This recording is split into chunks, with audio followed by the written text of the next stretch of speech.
Welcome, madam. I am Pubali. Thank you, Hi, madam.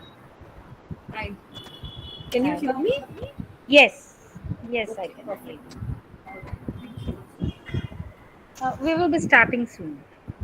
Yeah. Can I just check if I'm able to present my slide? Yes, yes, we can check. 1 minute, 1 minute. Sure. I- দেওয়ার জন্য একবার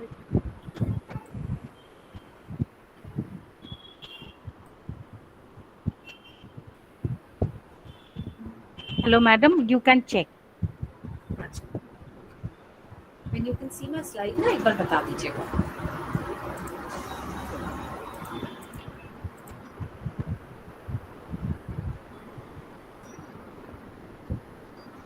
Yes, it is. It is Yes, visible. it is visible. It is Visible. visible in full Okay. screen mode. No, not in the full screen mode. Okay, you can see it in the slide You have to format. share the screen, madam. I'm sharing only. No, the screen is shared. Amrita, the screen is shared. It has to The go to this. screen is shared. It has to go to the PowerPoint mode. I have actually on my screen I can see it in PowerPoint mode, like full screen. But Okay. that is why in Google Meet there is always this issue sometimes. Anyway, we'll see whatever we can do.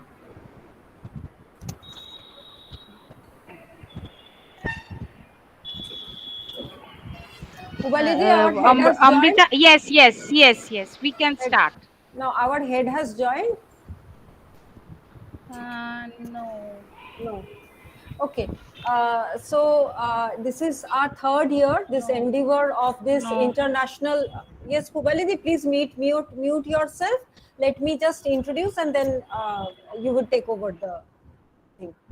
Um, the thing is, this is our third international webinar series, and it was actually conceived by Pubalidi, and it was the Corona times when we had been going through all these bad things, and this was one good thing that happened, and we are continuing with the tradition of this international webinar series. We all have come here on this occasion of Rashtriya Poshan Ma or National Nutrition Month celebration, and which is actually the comes under the Poshan Abhiyan, which was launched in 2018.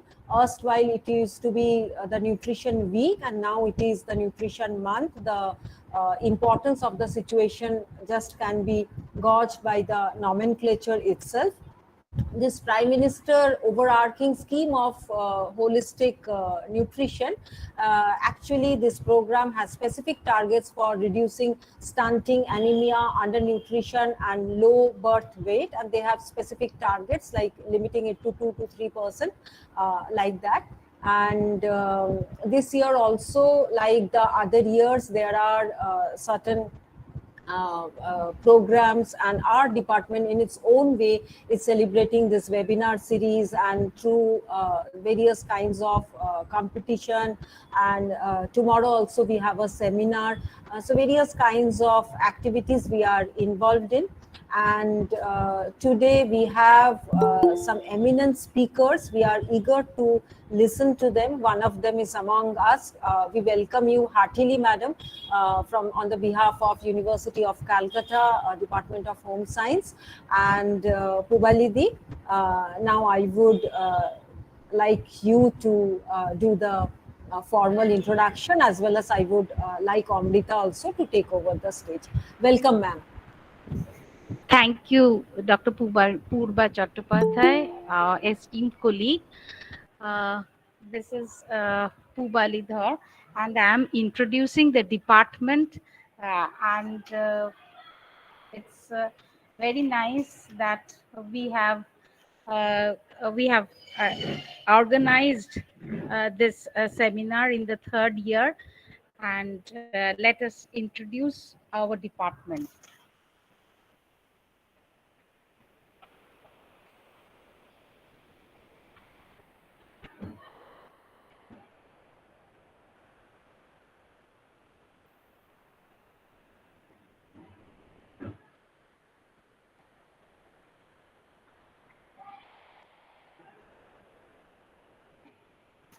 So, is it visible in the Yes, PowerPoint Pubaliti. mode? Yes, Yes, please, yes. please Thank continue. you, thank you, thank you. The Department of Home Science is situated in Alipur, a lush green campus surrounded by large old trees. It covers an area of 4.2 acres in the heart of the city of Joy. The campus have a forest ambience unlike other campuses of the university. There are trees like baobab tree, which is a very rare tree, Ashwattha, bell, আম, সজনে, বাতাবি লেবু, তেঁতুল, বট, কাঁঠাল, মহুয়া, নারকেল, অর্জুন, কদম, কৃষ্ণচূড়া, রাধাচূড়া. So it's a very green campus.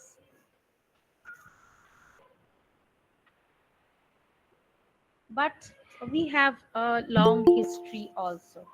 So the Home Science Department, formerly known as Biharilal College of Home and Social Science, was established in 1957. The postgraduate course in food and nutrition was introduced in the year 1974.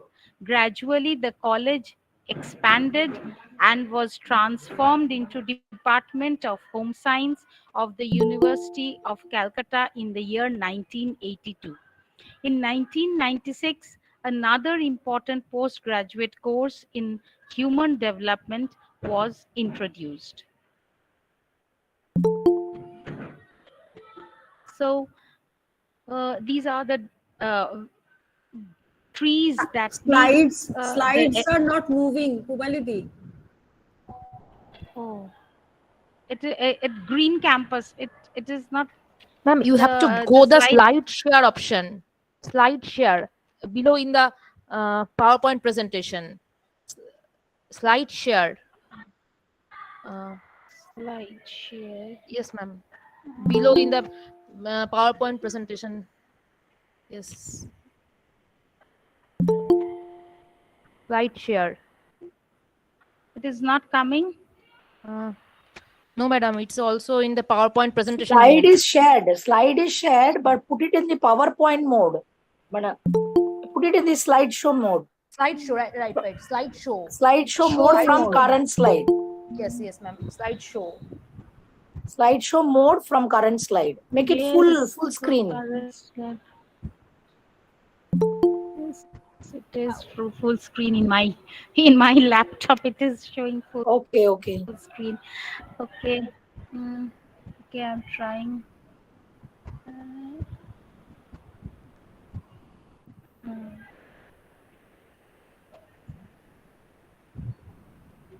It is not showing full screen. No, madam. Full screen is not seeing, but we can see the slides. You can go next and go on. Yes, actually, we can see the University of Calcutta Department of Home Science, the approach road we can see on screen. Yes. So, Brief so the next history. slide is the brief history about our department. The Home Science Department was formerly known as the Biharilal College of Home and Social Science, that was established in 1957, and the postgraduate course in food and nutrition was introduced in the year 1974. Gradually, the college expanded and was transformed into Department of Home Science of University of Calcutta in the year 1982. In 1996, another important postgraduate course in human development was introduced.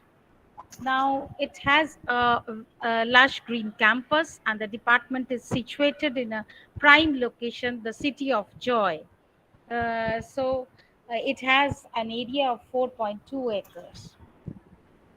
Now we have a small garden of medicinal plants. There are many medicinal plants, traditional plants, which from which we work with in different areas of nutrition.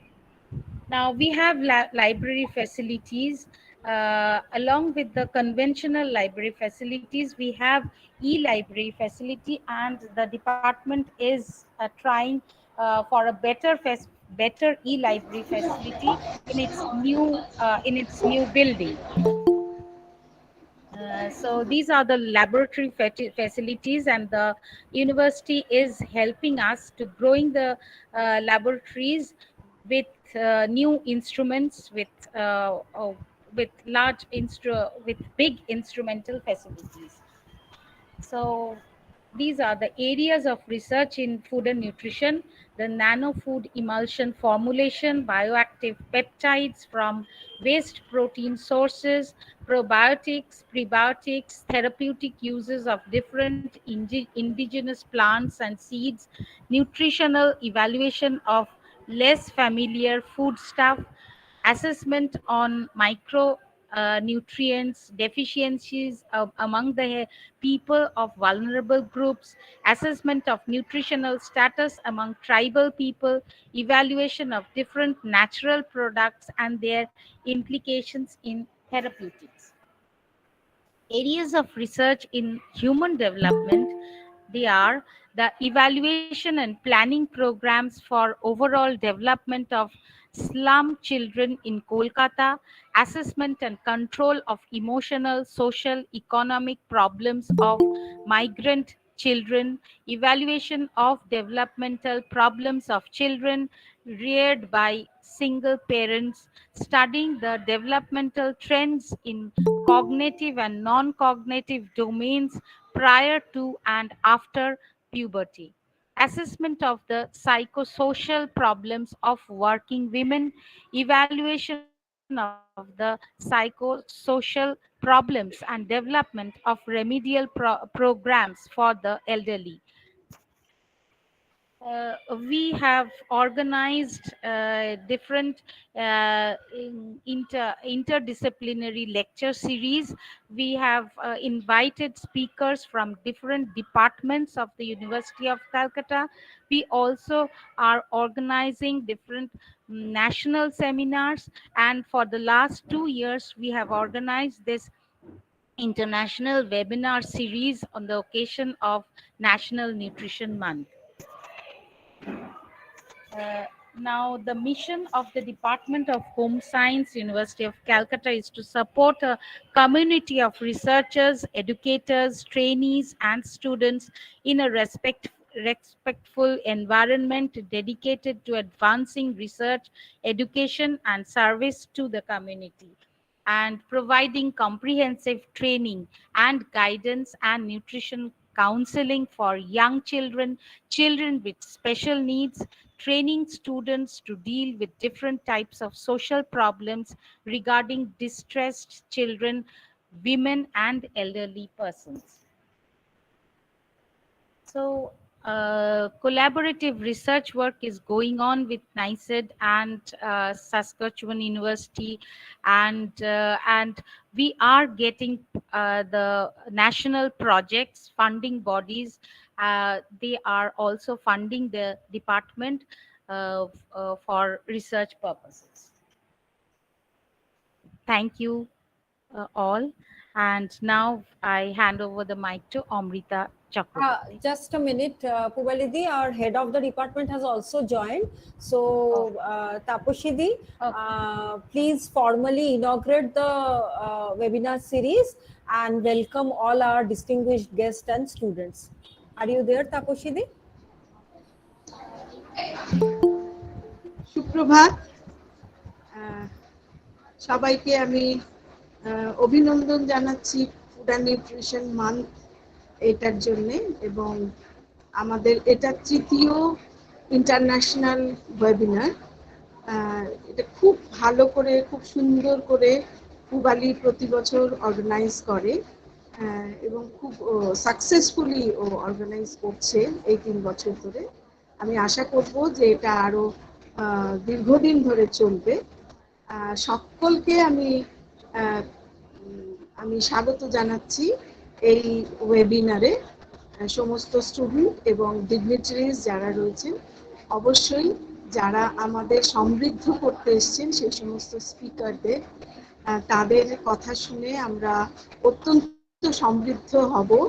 আমাদের department সম্বন্ধে এতক্ষণ পূবালী খুব সুন্দর একটা বর্ণনা দিয়েছে এবং সেটা আমাদের ডিপার্টমেন্টের অনেক গৌরবের মধ্যে ওয়েবিনারটাও একটা, নিশ্চয়ই আমি বলবো যে এটাও একটা আমাদের গৌরবের দিক যে আমরা গত 3 বছর ধরে এরকম সুন্দর ওয়েবিনার তৈরি প্রেজেন্ট করতে পারছি স্টুডেন্টদের কাছে। এবং আমাদের গত 2 সপ্তাহ ধরে আমাদের ডিপার্টমেন্টে বিভিন্নভাবে national food and nutrition month এটা পালন করা হচ্ছে বিভিন্ন প্রোগ্রামের মাধ্যমে। এটাও তার মধ্যে একটা। আগামী দিনেও নিশ্চয়ই এই ধরনের আমাদের প্রোগ্রাম আরো আমরা করতে পারবো বলে আশা করছি।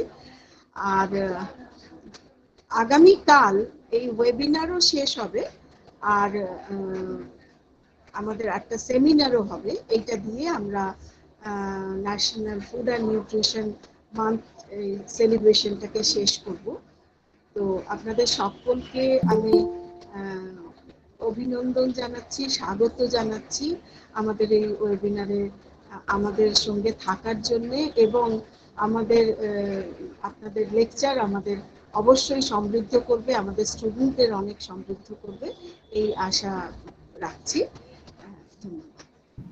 Thank you, Taposhi Di, Thank for your you very much. welcome address. And now I would request Amrita Chakraborty to introduce our speaker to all of us. The stage is yours, Amrita. একটা কথা আমি একটু বলে দিতে চাই, মানে আমি এখানে থাকতে পারলে খুব ভালো হতো, কিন্তু আমি অলরেডি একটা ক্লাসের মধ্যে রয়েছি। আমি একটু, আমাকে সবাই যদি ক্ষমা করেন, আমি তাহলে এখান থেকে আমি লেফট করব, আমি ক্লাসটা তাহলে একটু নেব।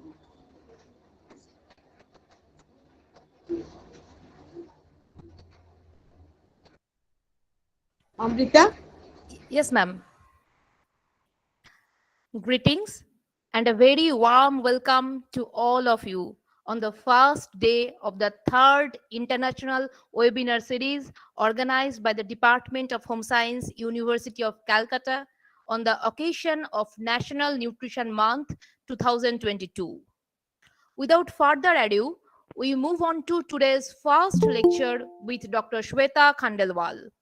Dr. Shweta Khandelwal is Head Nutrition Research at the Public Health Foundation of India, PHFI, Delhi. She also serves as the Program Manager, Lancet COVID-19 India Task Force. She is a trained and experienced public health nutrition researcher working in the maternal child health and nutrition space for last 17 years. She studies nutrition epidemiology of non-communicable diseases and their risk factors among the Indian population. She serves on government-constituted expert panels for oils and fats, sustainable healthy diets, and combating high-fat, sugar, and salt in Indian population. Shweta is the lead for capacity building initiatives in public health nutrition at PHFI. In addition to more than 70 peer-reviewed articles in scholarly journals and book chapters, she has contributed several review pieces in leading international and national print and online media. Dr. Shweta has also won several prestigious awards and recognition in the area of public health and nutrition, including DST's Young Scientist Award, WHF's Emerging Leader, AIMS Significant Contribution to the Nutrition Field, Amity's Best Faculty in PHM, etc.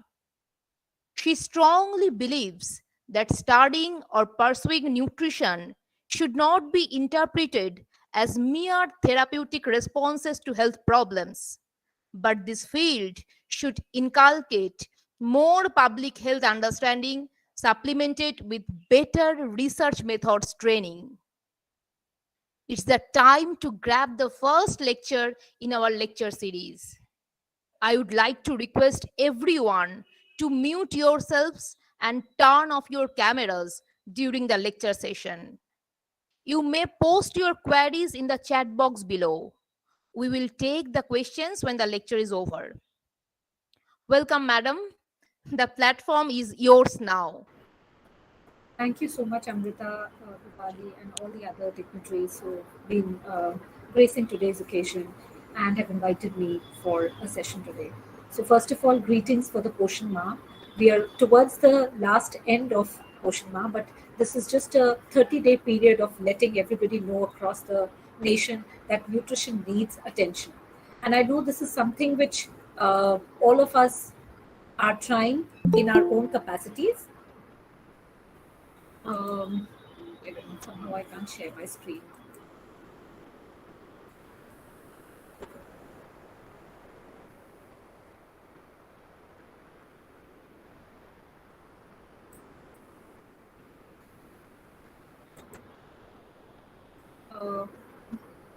Is your IT person? Is there any problem, madam? No, nothing. It's okay. I hope you can see my screen now. Let me know if you can see it.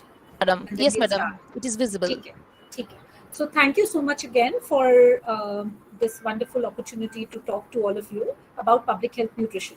The topic I chose today was how can public health nutrition be prioritized in India?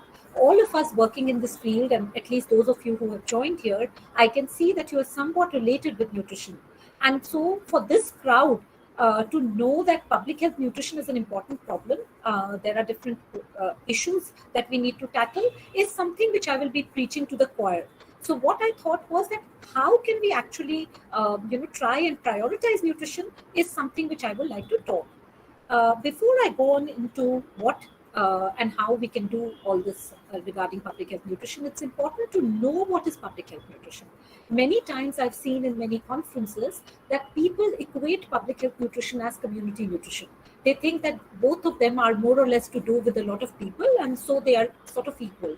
Please remember, guys, that in 1996, 26 years before from now, AJCN, American Journal of Clinical Nutrition, heralded a piece on public nutrition. A letter to the editor was written by 7 stalwarts, emerging leaders at that time in public health nutrition.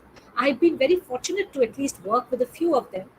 J.B. Mason, Jean-Pierre Greaves, Jonasson, Ray Martorell, B. Rogers, Barry Maggots. Several of them are real legends. I'm sure you must have referred to their pieces of work when you're studying nutrition.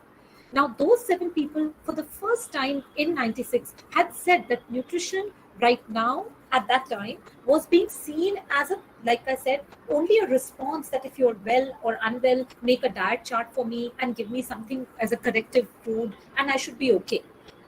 These leaders said that there is a more significant importance of nutrition than just limiting it to food response. And that is the term which they coined about public nutrition. Now, 25 years have passed from then to now. And I hope this whole discussion about public health nutrition was used in at least awareness building, in knowledge generation, in capacity building around public health nutrition, but not lost opportunity. So just for the students at least who have joined in, public health nutrition not only starts from epidemiology, that is nature, causes, consequences, monitoring, surveillance, but also goes on to cover your nutritional requirements, dietary guidelines, interventions and programs in the space, community nutrition, nutrition education, nutrition in emergencies, advocacy piece, as well as policy relation. So it's not that for you to just make diet charts and that then your work is over. You have to realize your importance as public nutritionists and also engage with policymakers in order to implement, in order to shape, in order to advise policies. So before the how, that how we can prioritize public health nutrition, it is also important we must ask why we need to prioritize public health nutrition. And I know again that this crowd already knows this, that nutrition is a very integral part of human rights, of having the babies alive, but also thriving, because we would all want our kids to be like, all geniuses and Isaac Newtons or Albert Einsteins of some sorts. Everybody wants the kids. Baki sab chalega, but brain should be sharp, right? And who better than you all to know this? Also, nutrition is a very important piece in intergenerational equity. Remember that what your parents ate, many times it's said that that gets passed on or is expressed in several generations later also. In fact, there are studies to show from birth cohorts that what a woman eats, especially a woman, a female person is eating, that carries on its effect for at least 3 generations. In addition to all this, there are also economic benefits. We all know the Copenhagen Consensus, which said $1 returns about 22 or something like that in dollars in return. So it's important not only from a physical health point of view, but also increasingly in the mental health point of view that nutrition should be focused and prioritized. We have seen enough studies now which say that the hormones, neural pathways, inflammatory pathways influence the psychosocial and psychological behaviors and therefore impact mental health as well. You also know that a lot of gut microbiome studies these days are emphasizing that it's all related to food as well as brain health, right? These are standard 4 risk factors given by WHO, which are tobacco use, unhealthy diet, alcohol, and physical inactivity. And somewhat are all lying in the domain of nutritionists, of us. When we are doing counseling for people, it is important to advise them regarding against substance abuse, against unhealthy diets. In 2017 alone, 11 million people died. Total of 11 million people globally died because of poor diets, guys. And of which 8 million were because of NCDs, the non-communicable diseases, for which nutrition is a very important risk factor, right? So please remember this report which just came out last week by the WHO, Invisible Numbers. I've given the link also here for those of you who are interested. It very nicely says that look at all the good interventions they have listed for NCDs. Alcohol, tobacco, physical activity, सबका return on investment क्या है? आप देखिए 1:8 है, 1:7 है, 1:3 है. But look at the healthy diet's return on investment. It's 1:12. So without any importance, like bragging, it's very important to know that that is the place you should be putting your money in. However, there was a recent piece by CBGA, that is this Budget Governance Institute, Accountability Institute. So these issues were highlighted in a policy brief by them, where they said that the Poshan Abhiyan in 2021 was announced that it will receive from 3,400 crores to 3,700 crores. A 9% increase was seen. But the utilization, when it was seen from different states, the data was collected, and it showed only 32% of data of the funds were used. Imagine around 68% of data of the funds of 3,700 crores was not being spent. So that's a huge area where we need to prioritize and focus in terms of public health nutrition. Now, what does public health nutrition encompass? I already told you the 3 major domains in terms of interventions, in terms of R&D, research and development, in terms of community practices. All those things are going beyond these tablets and capsules that most of us see whenever the nutrition term comes. This is what is pictured for us. But I would urge most of you women here to break that barrier and go on and tell that malnutrition is huge and multifactorial. We need nutritionists not only to plan diets and charts, but also to study the epidemiology. Look at this wide variety of problem here. And I start with overweight, obesity. I'm not starting with the regular underweight, stunting. All the time we are saying in nutrition meetings, 32%, 19%. Yes, that burden is there. Of course, it's a huge burden for our under 5 children. But please remember that underweight is also being paralleled. In fact, it's being increased rapidly in India with overweight, obesity as well.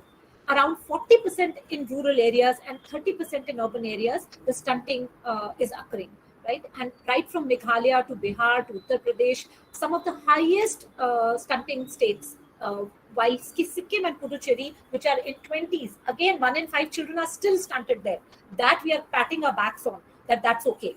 But as you know, it should be Kuposhan Mukt Bharat. That's what we said, right? That means all forms of malnutrition should be out of our country.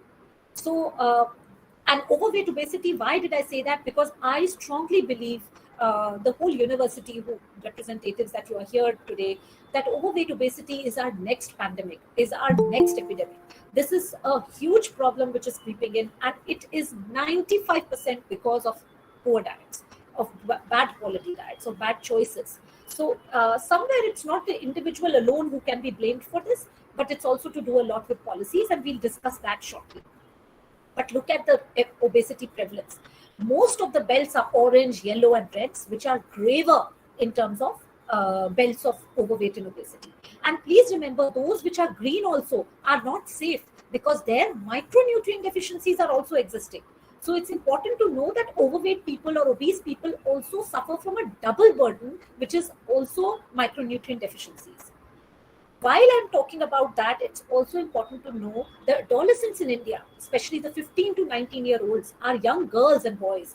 They are having a huge stunting burden. Again, I am trying to tell you today the things which you will not find, like you're not on a regular basis in nutrition discussing. We are talking about stunting in under 5s usually. But please know that the CNNS data, that is the Comprehensive National Nutrition Survey, which was conducted by UNICEF in 2016 to 18 and was published in 2019, that report clearly showed there is no green now anywhere in India. Look at that map, right? It's all having more than 20%. Yet, 19%. The lowest was in Punjab, which is 12% in stunting, and the highest is Meghalaya, which is 44% of stunting among our adolescents. I'm just giving you some selective indicators. I'm not covering everything because of time constraints. And the other things are being taught or spoken in other conferences a lot. Look at the low BMI for age in adolescent girls. While I showed you stunting here, this is low BMI. That means they are too thin for their age, right? And that also, look at the most of the India, 80-85% of India is still red in that. So we are having very thin girls, especially adolescent girls, which are low BMI for age, but also these girls are rapidly turning into obese adult women, as I'll show you now. Look at this now. What I did here is, this is a chart from my friend William Joe. He had actually categorized using NFHS data. He discussed every age group he categorized. Now, we keep seeing the all India figure for, I'm just talking about women right now, 19.6 अगर मैं आपको बोल रही हूँ is the India figure. So 20% overweight is there in Indian figure. लेकिन if I break it down by year batches, like from 30 to 39, 40 to 49, look at that, it goes up to 40% roughly, 38% in 50 to 59. And this is mostly after childbearing and others that we are not able to shed off that excess weight. And also compounded with the dietary habits, this becomes a permanent feature. And then you're having more and more of NCDs, diabetes, hypertension, everything follows suit, right? So please remember, it's important to see the disaggregated data. In nutrition, many times what we teach in colleges is a national figure or something. But remember that today's generation requires to know that there are very important differences amongst age. Then there is rural, urban. Again, I can give you a figure of 19% in the females overweight percentage. But look at the differences in urban and rural. Everywhere, urban women, especially, and even men, are almost double of what is found in rural. It's not that rural mein hai nahi. Rural also has a lot of overweight obesity, but urban ones are topping the chart. There was another report by UNICEF, Fed to Fail. This title itself was so heart touching, like, we are feeding our children to actually fail in life. That is what it meant. And the crisis of children's diets in early life is very beautifully explained in this. It's not a big, it's very pictorial. It's got a lot of data. I would urge all of you to use this as a resource in your teaching in nutrition colleges. 2021 report here told that around 30% of our kids, 6 to 8 months, are not even given solid food. When it's the right time to introduce complementary food, 30% of our kids, that means 1 in 3 children, are not getting that at all. Then children aged 6 to 23 months are not being able to get minimum meal frequency because of lack of awareness many times, because of poverty, because of not having access to minimally diverse diets. Look at that number now, 71%. That's a huge number.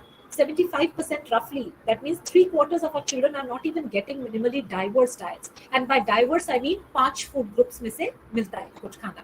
वो भी नहीं है. At the most common thing which in our surveys we found was chai biscuit.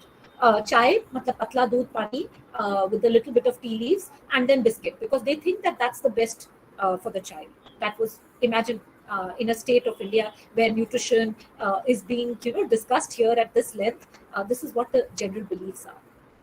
And why am I talking about these 1,000 days is, as most of you know, for the last 4 or 5 years, the Ministry of WCD is also emphasizing that the first 1,000 days in a child's life is very, very critical, because at that time, the peak in terms of their brain development or the foundational years are being established.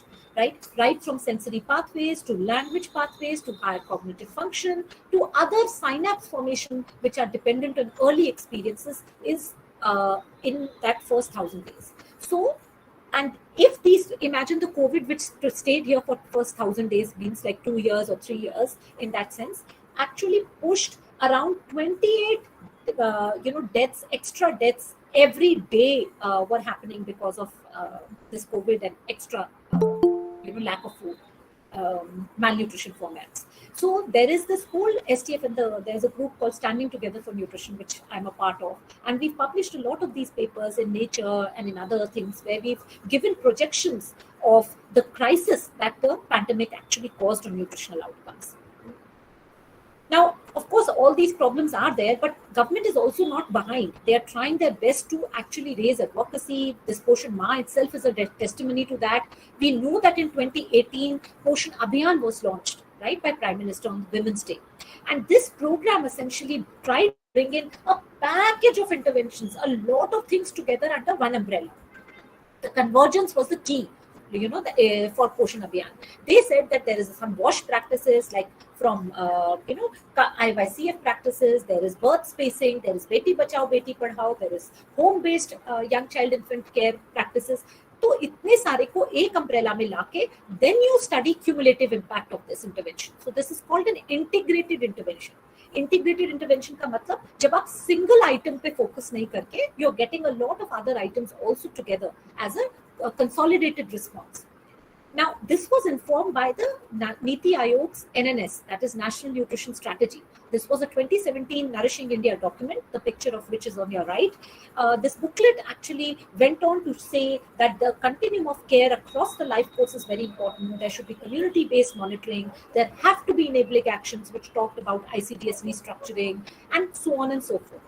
And so, Poshan Abhiyan, the IFPI is an institute of food policy, International Food Policy Research Institute, that actually published a policy note in 2020. Again, a very good read. You must try and get hold of this. It actually went on and divided life course into different parts. That is adolescence, preconception, pregnancy. They said what programs are running, what are the gaps in that, what are the positive points in that. They've just done a very good analysis here. And most importantly, the take-home message was that on a lot of these things, there were supply chain issues, there were gaps in terms of implementation. Program mein kami nahi hai. Programs are there, but implementation is something which we all have to pull up our socks on. And therefore, this Poshan 2.0, which just got released in August of this year, just a month back, that said that Saksham Anganwadi and Poshan 2.0, this is the booklet which was released. The guidelines are in public domain and free. You can download and get hold of it. Is again talking about a convergent ecosystem. It's talking about a strategic shift in nutrition content and delivery. They are saying that maternal nutrition, IYCF norms, MAM-SAM, that is severely acute malnourished children, and wellness through Ayush should be integrated with the pillars of convergence, governance, and capacity building. So the document is beautifully written. It has got everything you can think of as a policy, public health nutrition policy person. We've reviewed this. There are several arches which they've, sort of verticals under Poshan Abhiyan. There is also 18 ministries or 18 at least sectors which are empowering, forming the empowered program committee and helping push the nutrition agenda in our country. So everything is perfect here. They've also used advocacy platforms like Poshan Ma, jo abhi hum celebrate kar rahe hain. They said that this year's theme is Mahila and Swasthya, Bacha or Shiksha. So they are trying to bring in women empowerment, maternal nutrition, Bacha and Shiksha is education of the child. All these things also a lot of focus on. Poshan 2.0 roadmap also actually says that up to 2023 of December, that is the short term 12 months, next 12 months, what all should you be doing? Then from then to 2030, till that is the medium term, and from 2030 to 2047 is the long term plan under which the ministry is working. So they've also divided that in those kind of things, and given actually roadmaps using portion calculator, portion tracker. There is this Abha ID, which is also called Ayushman Bharat Health Account. So multiple features are being introduced and are functional to some degree.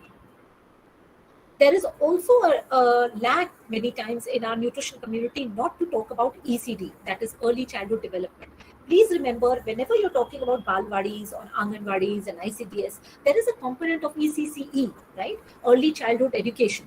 And nutritionists don't talk about that. I would want, and I would really be very happy to see at least some of you pick up that topic whenever you teach nutrition next. Because early childhood education is a very strong base on which nutrition can be, sort of leveraged. So this framework by WHO 2021 document very recently came out, but this framework has been there for some years now, which is called the Nurturing Care Framework. बहुत सारे nutritionist को तो पता ही नहीं है इसके बारे में, which was very unfortunate in some recent meetings of government which I attended, and I was giving a talk. Nurturing Care Framework actually brings in 5 elements, guys. The first is adequate nutrition, of course, everything to do with nutrition in the first 5 years of life. The second is responsive caregiving. Even if you give them best nutrition, but parents don't engage, or there is not a family environment where children are being loved and cared for, then also the nutrition will not act alone. You have to give responsive caregiving. Safety and security. No hitting the child, domestic violence, traumas. Child should feel safe and secure, even if in school or at home. Opportunities for early learning. It's not necessary to give them fun school and big hi-fi, Hamleys toys. From home bartans, utensils in the house, a chammach and a katori, or some dal, or some things at home can be given to child for their fine motor, for gross motor skills. Similarly, good health, immunization, sanitation, all those also are very important when you're talking about nurturing care. And these recommendations, all the ones which I explained, in addition to maternal mental health, so they've added in the new 2021, also saying that support maternal mental health. Many times there is postpartum depression, she's not able to feed, but there is a lot of pressure from the family. Sometimes she conceives again, the child is not even a year old and she's conceived again. So a lot of things are being explained very nicely again in this booklet. Please go through this. Very pictorial, very easy to understand for all of us.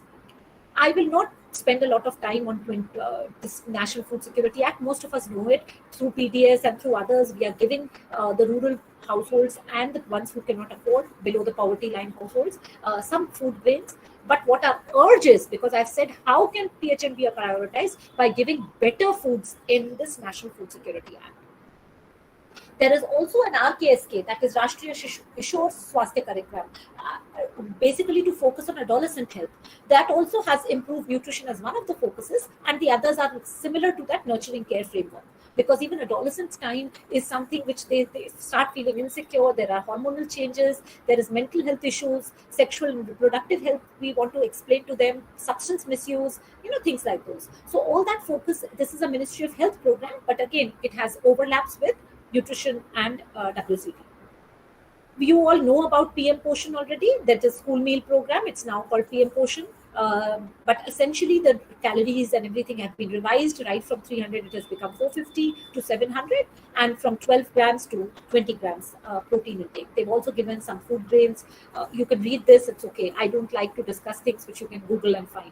It's important to have time for discussion on those aspects which we usually don't discuss in our day-to-day nutrition talks. One thing which I wanted to point out here is again an FP study, a very nice study. What they did was here, it was an intergenerational benefit study. मतलब उन्होंने क्या किया? They took a cohort of young women, the women who just gave birth or whose children were like within the first 1,000 days, right? And they went back and saw whether these mothers received a midday meal when they were young, when they were adolescents and they were in school. So they tried to see the two groups, that is those women who received this midday meal when they were young and how their children were, and these mothers who did not receive and how their children were. तो उनकी खुद की health में, mother की health में और बच्चे की हेल्थ में, दोनों में improvements थे for the group which had midday meal access. So imagine, this is like so many years back, they were able to track all this and they did a good study. Of course, it has weaknesses, but still, to give a point that midday meal is very important. And this study came out during COVID times when we had stopped midday meals. So just to make a point that do not stop nutrition for children. Similarly, this is a report by Niti Aayog, take-home rations are being described in this. They said that SNP, that is Supplementary Nutrition Program, is being delivered to 9 crore beneficiaries, either via HCM, that is hot cooked meal, or by take-home ration. And this SNP basically provides for the children 6 to 3 years, they provide around 500 calories. For severely undernourished, it gives about 800 calories. And for pregnant women, it gives about additional 600 calories. They've also given in this booklet some role model examples of how variety can be introduced using THR. Himachal Pradesh to Gujarat to Odisha to Haryana, they're all giving different things, but trying to take care of nutrition in a diverse manner. Okay, another thing which we forget to talk about in nutrition is physical activity. Now, all of us know about COVID. Ye COVID se pehle ka hai. That is why it is before COVID. You cannot say that we stopped physical activity because of COVID and lockdowns and everything. 2018 report, India's report card for physical activity gave all of us, we should be really little embarrassed about this, a physical activity score or rank of D. We got a D. Nobody would like that on the report card, right? But we all got it. 25% of our children, only 25% of our children are having 60 minutes or more of physical activity. Imagine, the WHO says you should have it. For every single child, you should have more than 60 minutes every day, and that to moderate and intense activity. And this is a D for us. Similarly, family engaging with children. We always say time nahi hai, but we are spending quality time. Guys, it's always important to see these things in perspective. 30% of our families, only 30% of our families are spending time with the children and giving them access to physical activities. Again, a D for us. And all the others also, I don't want to talk, C minus, D minus, things like this. Right? So there are Lancet series commissions recommendations which are giving you very clear guidelines on how urban design and transport can improve health and nutrition of children. And do not think that this has got nothing to do with nutrition. It has, because if children play better or are physically active, not only their mental health improves, their lipid values improve, their eating disorders or their circadian rhythms improve. You all are nutritionists, you know this and you understand this. So whenever you're making recommendations or you're a part of policy panels, remember to talk about nutrition also along with physical activity. You all know that 2023 has been declared as International Year of Millets. It's because of its good properties of it being coarse, but also climate sensitive as well as cardioprotective. It's got all the benefits one can think of. So I would not again spend time on this. This is something in your domain. You can look it up, but should know that this is how we are promoting public health nutrition. And the good part where you should pat your back is that India was the one who told FAO to declare this. So it was India's proposal, actually. In addition to declaring a millets wala year, international year, there are other nutrition specific approaches also. Because as you saw in FHS 5, saw that there is exacerbation, like worsening of anemia in more than 60 to 80% of our women, especially are anemic, in the vulnerable age groups. So, usko kya karna hai? They have given some food-based approaches, which include supplementation, fortification, biofortification, dietary diversity, so on and so forth, right? We always keep going to supplementation, which is the darker bullet, but there are other things also. And one of the policies which is being coming now is in terms of midday meal and PDS and others is rice fortification. They are introducing fortified grains in the diet of children. There are still some concerns. Effectiveness studies are there which talk about LFSS, that is large scale fortification. But there are some concerns also which have been raised by activists. They are saying that these are plastic rice. Some of them are saying that the cutoffs they are so high, it will become, if it is fortified universally, that it will be toxic for us, it's not good. So some concerns also have been raised. So it's still under discussion. But fortification in general has been shown across the board in the globe to at least take care of micronutrient deficiencies. Now, in 2050, all of us are prepared for better. I know we are thinking of better economy, better things, but what about nutrition? 60% more food is required in 2050. And you have to remember that food is also one area, agriculture and food is also one area which is causing a lot of climate change, environment disruption. by being responsible for 30% of greenhouse gas emissions, 70% of world's water use, as well as for global deforestation.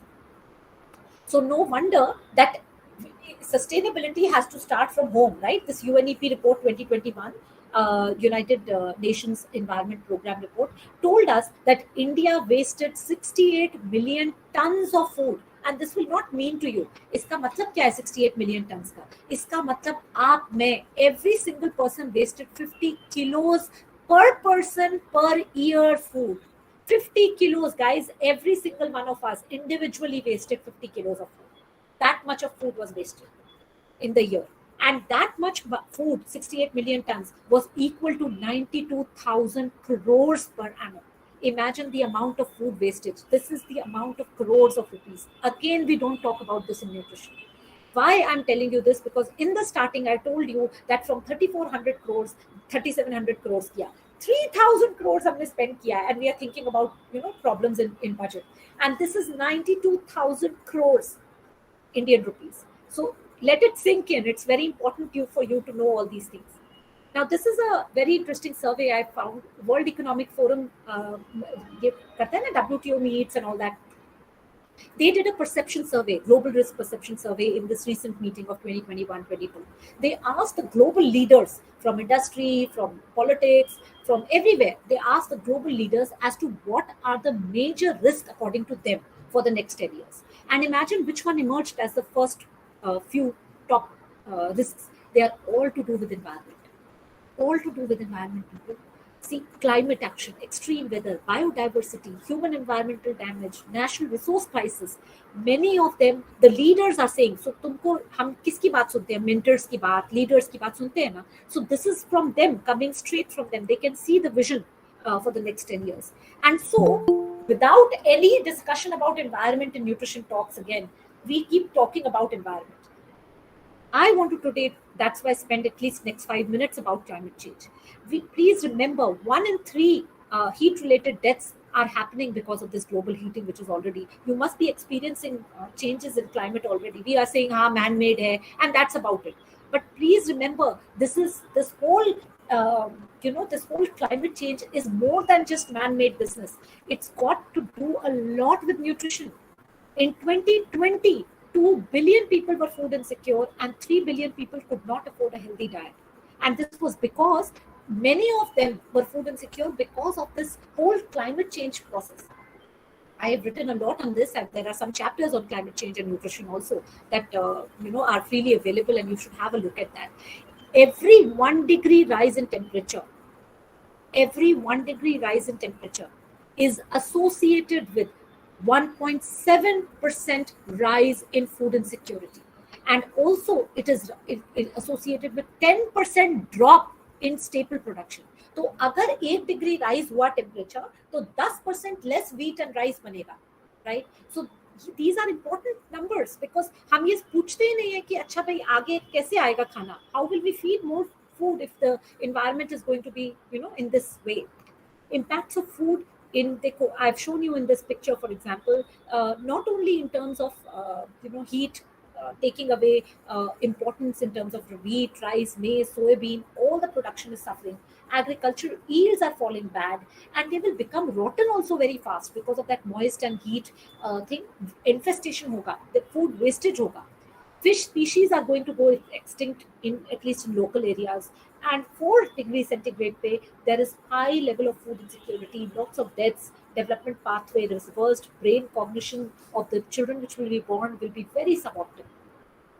So please, next time in nutrition security chapter, whoever teaches that, teach about climate change. Teach about decreased production and micronutrient quality of plant and animal foods if you do not take care of climate change. And on top of this pandemic, creation of these pandemics like COVID-19, that is also because of one of the climate change reasons, right? You all know that. However, said that, now some solutions we'll talk about. The government, like I told you very nicely on this nutritionindia.info, puts across, I'm sure you must have accessed it already, but in different domains for every life cycle period, they have different programs, they have different details, interventions. All this information is given to you. And these need to be strengthened by all of us. Everybody is required. The efforts are required. There are also other solutions which nutritionists are many times not aware or scared, or they think that it's not their domain. But I want to take that bold step and be here, tell you that innovative, locally relevant solutions are the need of the hour for nutrition. You need integrated interventions, the ones like I explained you, and I will show you some examples. Sustainable interventions, sustainability, which is sustainable for you as a person, for your earth as a planet, and also for societies and for nations overall. Capacity building. You don't see capacity building as directly related to nutrition, but it is, because if there are more or better nutrition workers, that is frontline workers or people who like you and me, there will be definitely better understanding of nutrition amongst the community. Monitoring and evaluation. Program hai, but who's checking what is happening? Like I told you, the budget was only 32% was utilized. If I do not tell this to the government, how will they use this? Huh? So addressing data gaps. Whichever areas are not getting their data, we don't know, for example, in many areas, what is happening here, tribal belts, what is happening. If we don't get those data, we won't be able to plan interventions.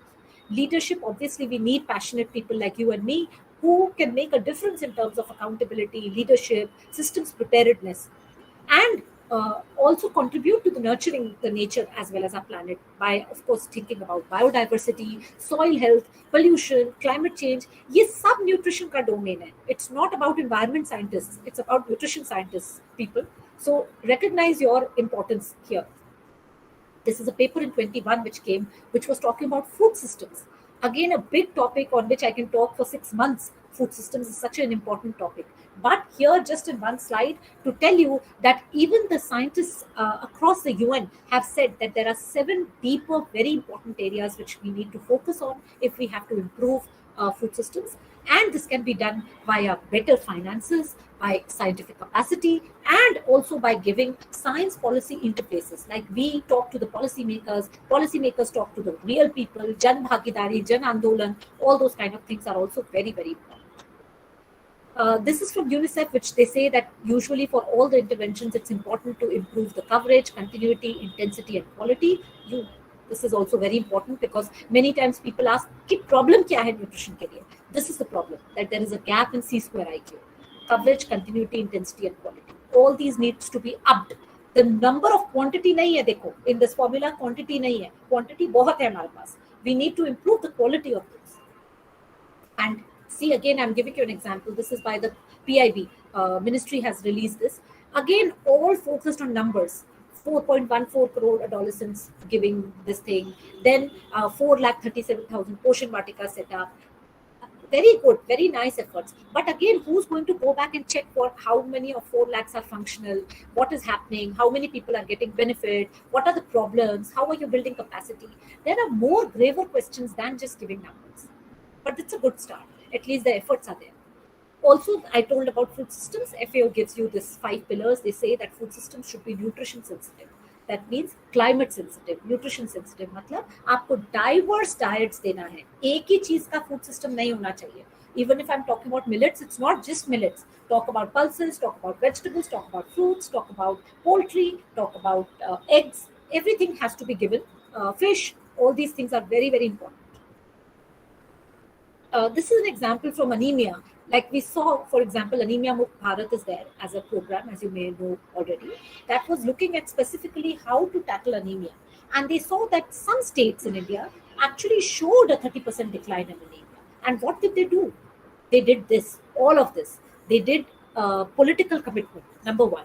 They made sure that there was no supply or stock out, ruptures. Breakdown nahi tha supply chain. PCC and IC continuous करते रहे, counseling, mass media, monitoring and strengthening किया service का. एक जगह पे जो gap था उसको plug किया. Special strategies for malaria zones. Anemia में आपको पता है, because of a lot of malaria, chikungunya, mosquito related things, उनको tackle किया. High risk को special focus लगा के committees बनाए, personnel को dedicate किया. Promoting iron rich diet, and a combination of all these interventions actually made sure that these states, whether it's Kerala, Chhattisgarh, Assam, Mizoram, all these were able to at least show a 30% decline in it. I'm just doing it very quickly. I'm sorry, I apologize for the speed, but it's just to make sure that you at least get stimulated by these different ideas which are there. And then we can all obviously talk about, any of the aspects which are interesting for you. This is another initiative which is for school children related by FSSAI, which is Eat Right India.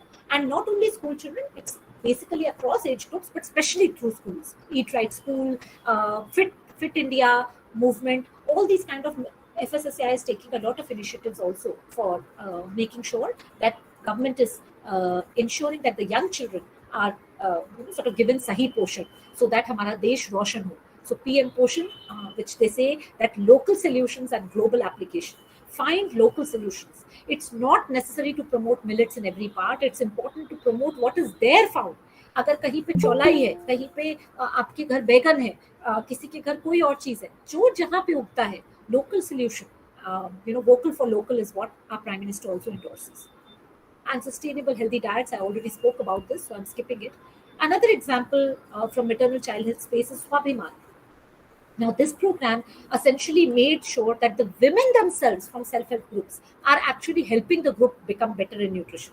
They are using 3 strategies: face-to-face interventions, tele-based counseling, gender transformative approach, and they are making sure that this is translating into good nutritional practices by women and children. Similarly, there is another program called Kilkari.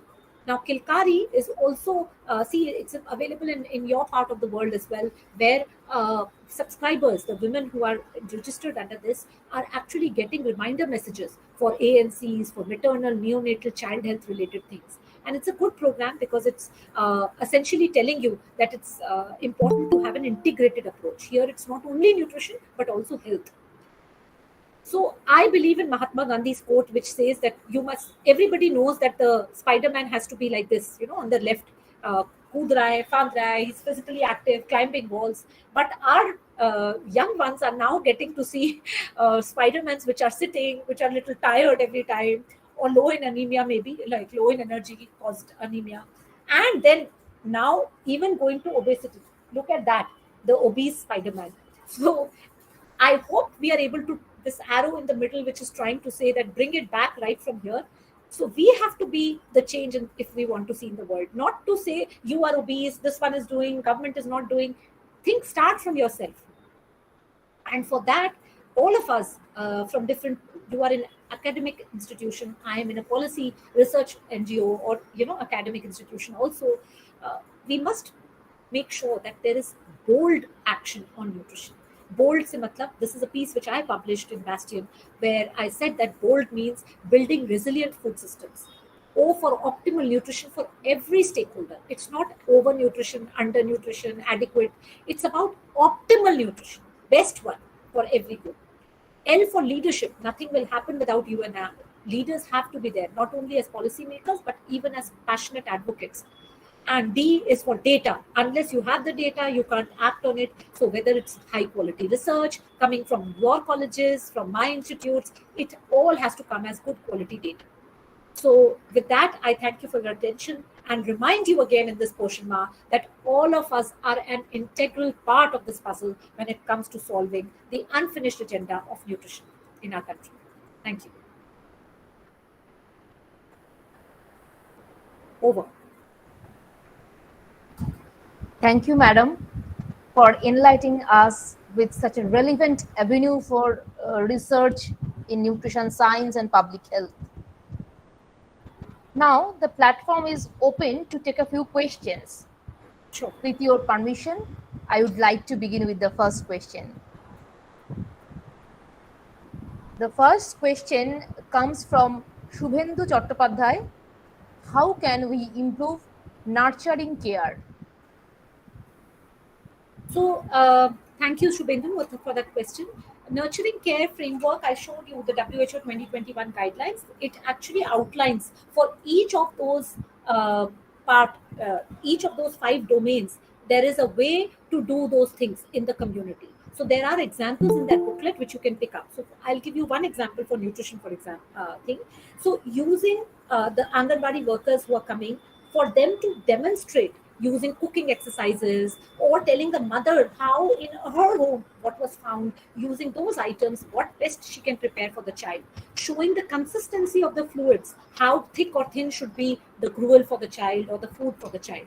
Similarly, for domestic violence or for abuse, making sure that telling the parents that it is very important for them to create an enabling environment at home, to remember that the child's brain is very impactful, like it's absorbing everything like a sponge, and so they should be careful about relationships and things like those. So there are ways by which this can be done. Shubhendru, I would advise you that you have a look at that booklet. It's given more in details with a lot of examples.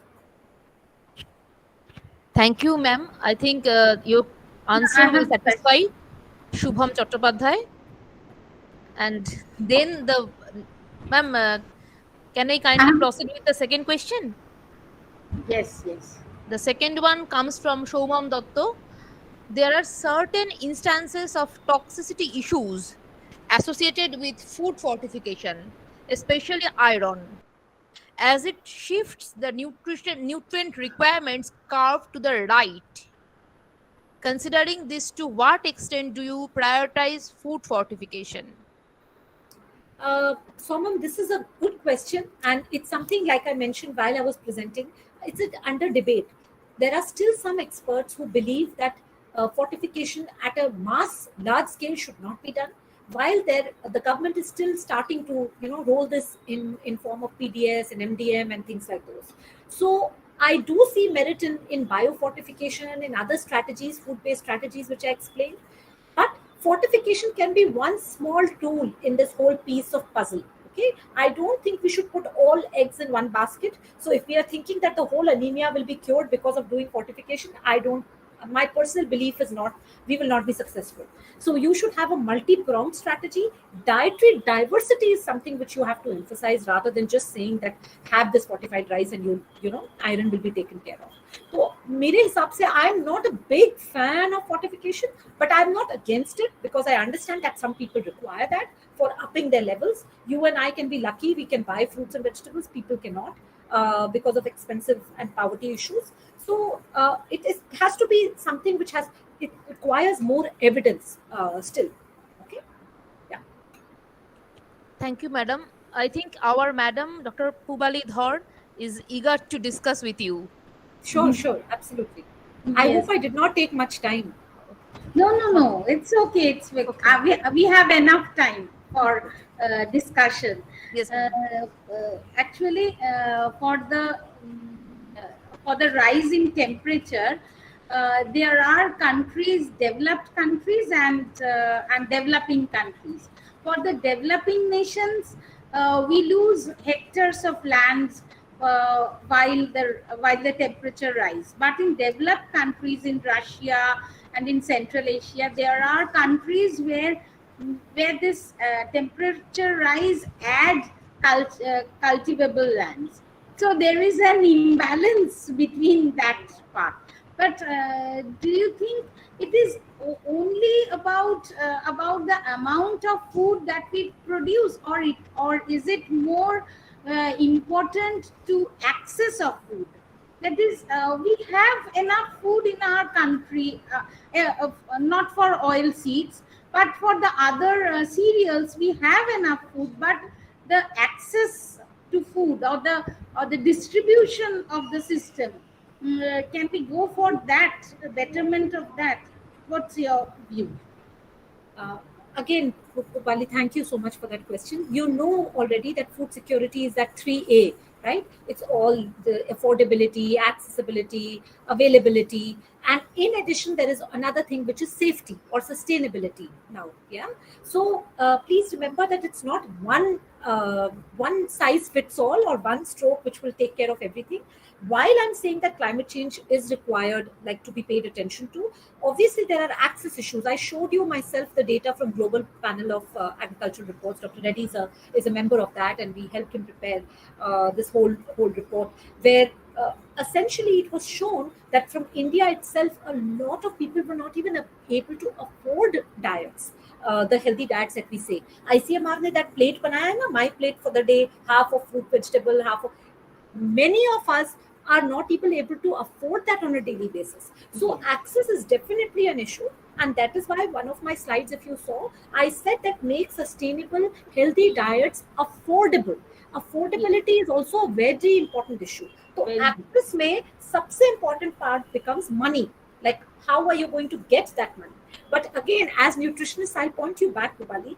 If your brains are better, won't you think, like it is already shown that your kid's brain is better? He or she as an adult has 48 times more earning capability, right? Your child can earn as much as that more.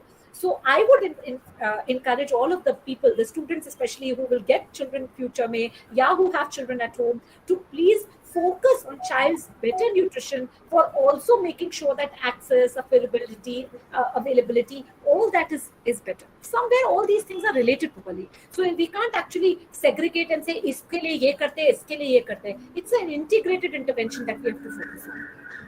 Actually, there are many foods which we find in the tribal areas.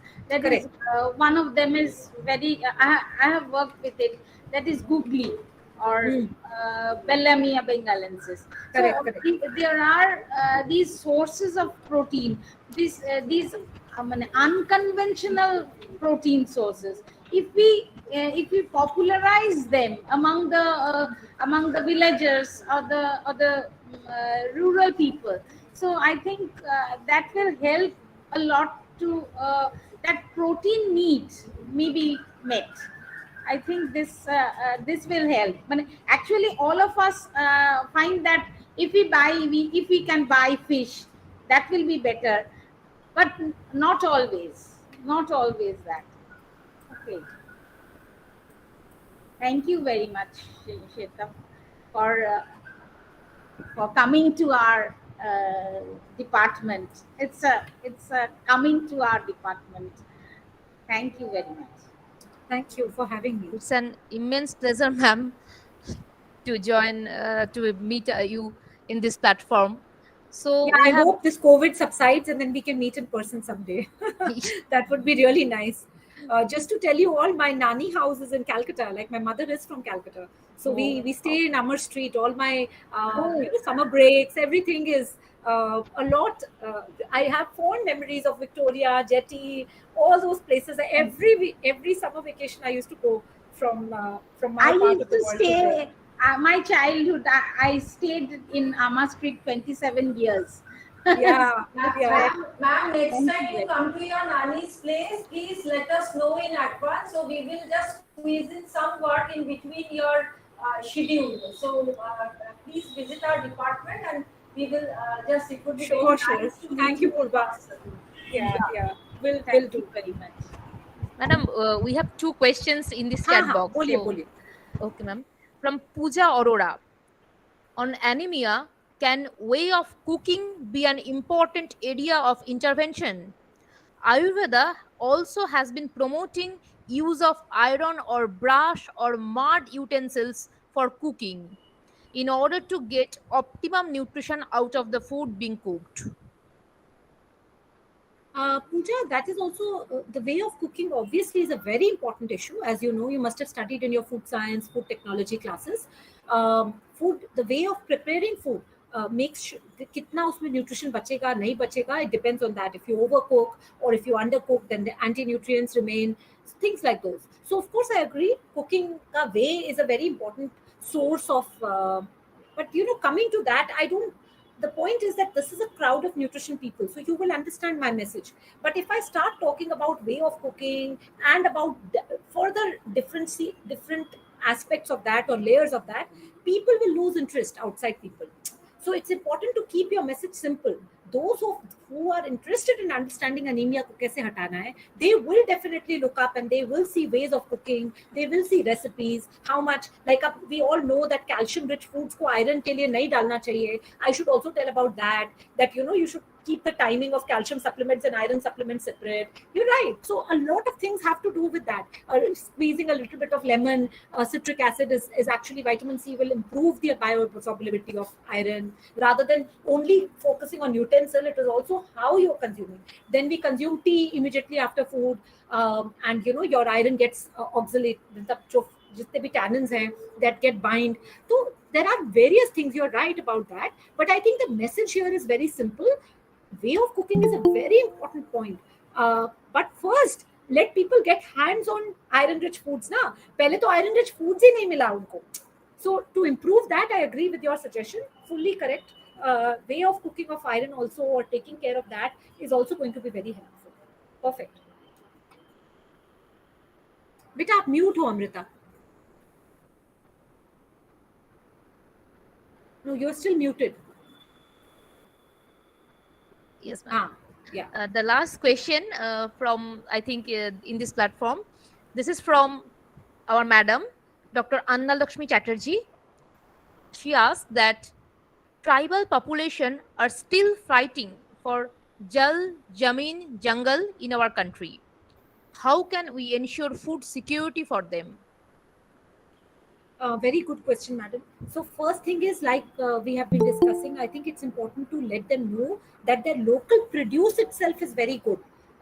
So there is a full effort by WCD ministry, which we are doing, preparing this portion atlas. Matlab different districts, different parts, including the tribal hard to reach areas, we are trying to understand what grows best in their area, what they can access. Because we saw a lot of research studies showed, madam, that people now, even tribal people, have started taking PDS ka stuff, which is rice and wheat. So they are changing their original dietary patterns to getting rice and wheat. And most of them are having diabetes, hypertension, cardiovascular problems nowadays. So a lot of NCDs have come in, even tribal people, obesity. So I think the first thing which they should do is, like, if possible, to understand their own local produce, their own things, the importance of it, and consume that. So that's very important. Secondly, the government should try and prioritize or give them some kind of employment, मतलब money का access होना चाहिए. So self help group हो, या some kind of small skill cottage industries हो उनके area का, so that they are getting better money for getting better nutritional purchase. So please remember that for tribal people or for normal people, nutrition will not be only food based. It's like a tripod stand. All of you know about tripod stand, huh? Three pillars. So one is food. Give them food, better quality food. Yes, perfect. Second is income. Income means money, education, something which helps to buy or improve nutrition or food. So food directly, then income or money or education, things like that. And third is policy, that how policy can give subsidies to them to make their better things, like like millets, for example, if they are growing, buying from them directly, giving them subsidies for better things. So policy, environment also. If you have combination of these three, madam, then nutrition can be taken care of. Over. Mamta has her hand. Amrita. Thank you, madam. Thank you for your power pack talk and touching so many areas. So thank you once again. No, thank you. And Pooja, I agree with your comment. I think it's absolutely correct. Yes. Like I told you before also, it's I agree with you, but it depends on the crowd we are talking many times. So fine. Mamta has her hand up, Amrita. I don't know if you want to take her question last. She has raised her hand. Mamta has not typed her question in this chat box, right? She has Mamta, just where raised are her. You have raised your hand for several times, but you have not posted any questions in the chat box. Mamata, are you there? Have you any question, Mamata? You have raised your hand for several times, but you have not posted any I questions. suppose, in the chat Amrita, box. it is accidental. I think. Yeah, I suppose. Yes, ma'am, it is accidental. Acha, okay, no problem. Okay. Sorry, ma'am. Sorry. No worries. But thank you once again, Amrita, and everybody else for giving me Thank you, the madam, opportunity. once again. So we will move to our next session. The next session is the e-poster session. It's our immense pleasure to welcome the young researchers from different disciplines working in different geographical areas. This is a colossal opportunity for all of us to meet, discuss, exchange ideas, and discover the richness of multidisciplinary approaches in nutrition research. In India, Ministry of Women and Child Development is celebrating 5th Rashtriya Poshan Mah 2022 from 1st to 30th September 2022 this year with the main focus on Mohila or Shastho and Bacha or Siksha. So most of the posters in this session are dealing with this relevant topic. Again, I would like to request everyone to mute yourselves and turn off your cameras during the poster session. You may type your queries in the chat box below. At the very beginning, I would like to recall the serial of presenters in the poster session. Okay. The first one is Shubhendu Chattopadhyay, then Soumam Dotto, Debosmita Kundu, then Saptarshi Pal and Aditi Roy, next Pritha Bose, then Esha Pal and Mousumi Kormokar, next Primisha Mukherjee, Bijoya Mukherjee and Dr. Sangjukta Kaur, then Debosri Bose, Rupsha Beat, Sunanda Ghosh, Anisha Ghosh, Aditi Mondol, and Shachatoa Ghosh. Please be ready with your presentations.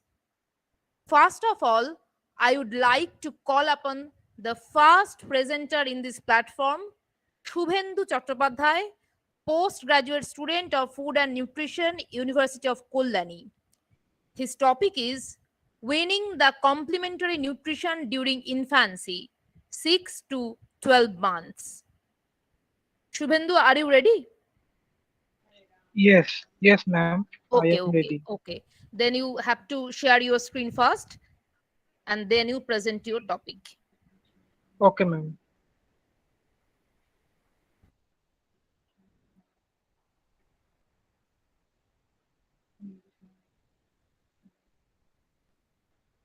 Ma'am, my screen is visible. Ma'am, Yes, your screen is visible, but it is little bit small. So you have, can you zoom it?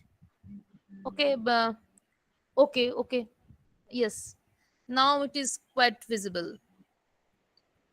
okay, ma'am. You have to, can you zoom it a bit little more?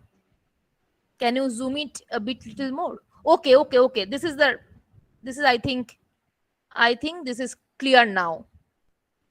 I think this is clear enough now. Okay, ma'am. Yes. This is clear enough now. Can I start my presentation? Yes. You can start. You can start. Good afternoon, everybody. Myself, Shubhendu Chattopadhyay. I am from University of Kalyani, MSc, Food and Nutrition, second semester. My topic is winning the complementary nutrition during infancy, 6 to 12 months. The breast milk is an excellent food. The breast milk is an excellent food and is sufficient to cater to the child needs for first 6 months. However, after 6 months, his increased growth demands and his increased physical activities will necessitate the introduction of other foods or supplementary foods. Therefore, the introduction of the complementary foods not only ensures the availability of the nutrients which are deficient in mother's milk, but also introduces the child to normal family food gradually. The period during which the infant's diet changes from the breast milk alone to a regular family diet is called the weaning process. The introduction of the solid processes takes place in three stages. It starts with the first spoon feeds at 4 to 6 months.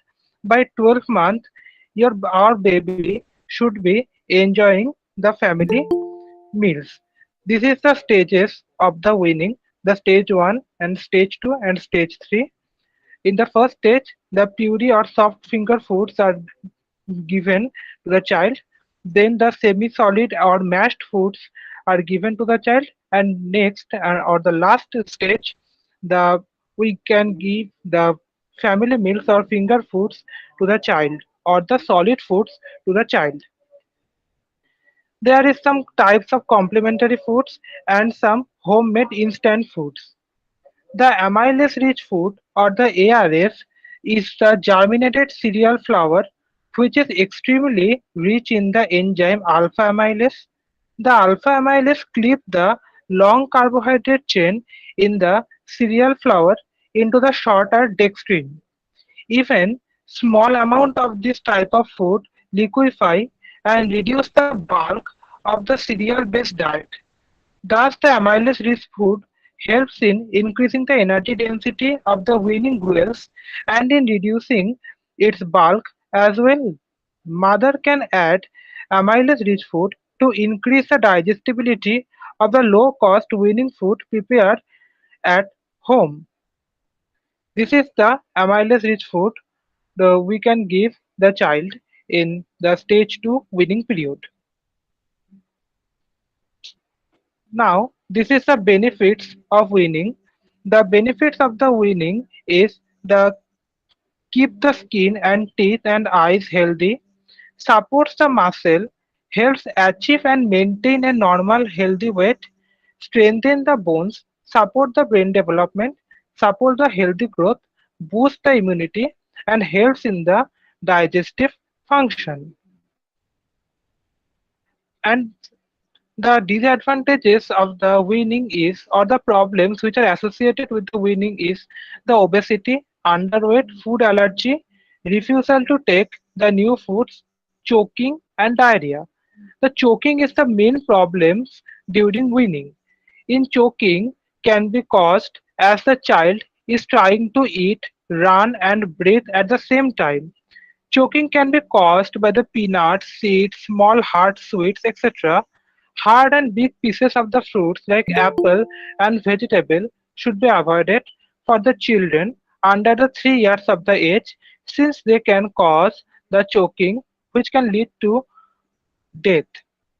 And the guidelines of the weaning period is they introduce only one food at a time, give very small amount of any new food at beginning. At first, plain fruits, vegetables, and cereals are given. Variety in choice of the food is important.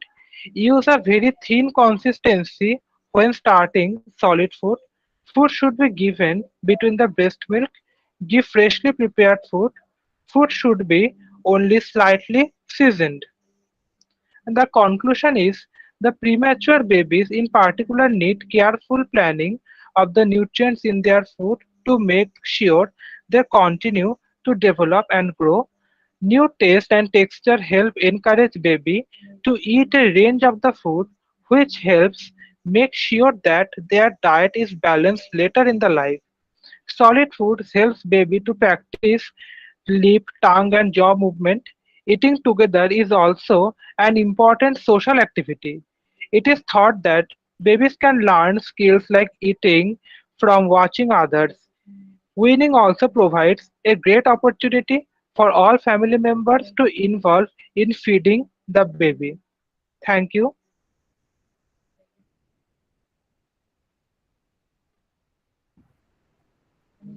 Thank you, Shubhendu, for your commendable effort and this interesting discussion.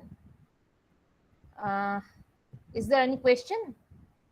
I think there is no question till now. So I will proceed with our next speaker. Our next presenter is Shoumam Dotto, Junior Research Fellow, National Institute of Nutrition. His topic of presentation is Women's Autonomy and its Impact on Antenatal Service Utilization in India. I think Shoumam is ready. So Yes, ma'am. Am I audible? yes, you are audible. Yeah. So I'll just share my screen. Yes, you have to share your screen. It's visible, hopefully.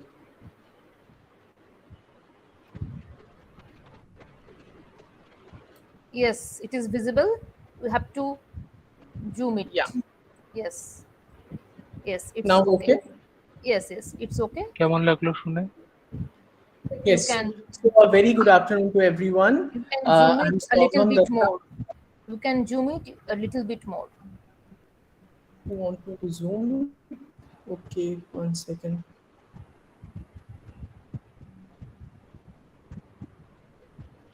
In that case, I can't put it on slideshow. Okay, okay, okay, okay. So Then you will proceed. yeah. You may proceed. Yes.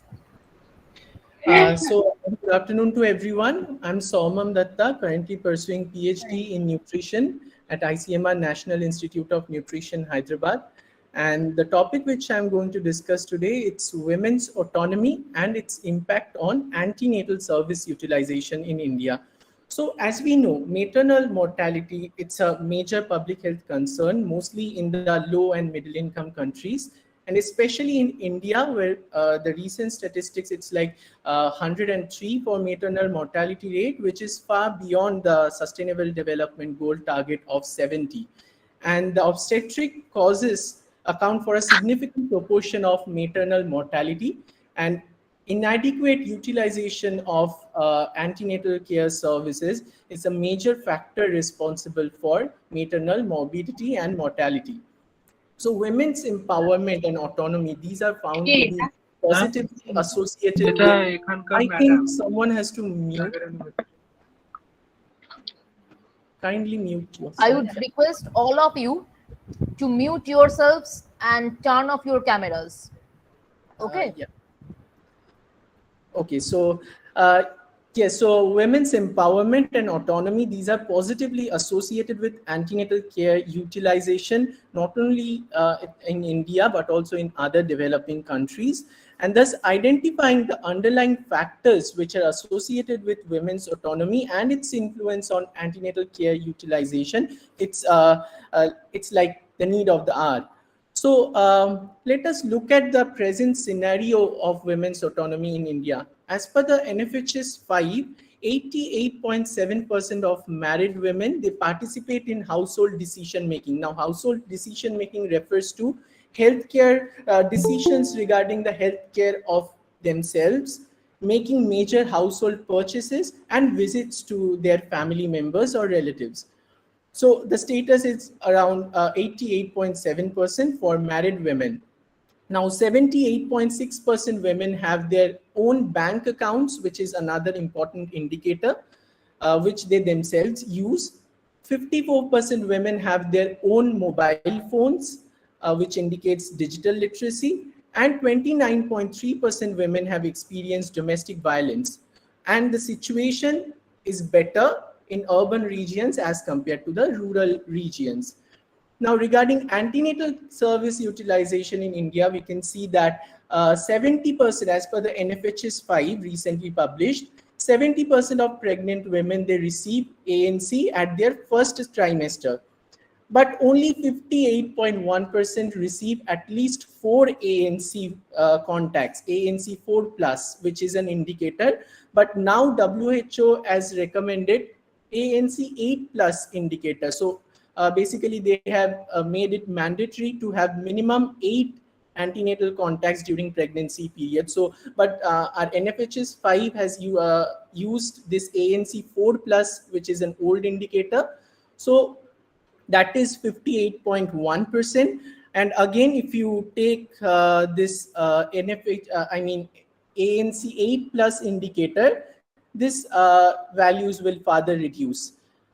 Now, 92% mothers have had their last birth protected against neonatal tetanus.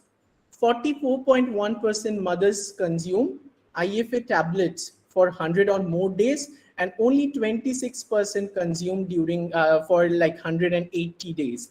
180 days is the current recommendation.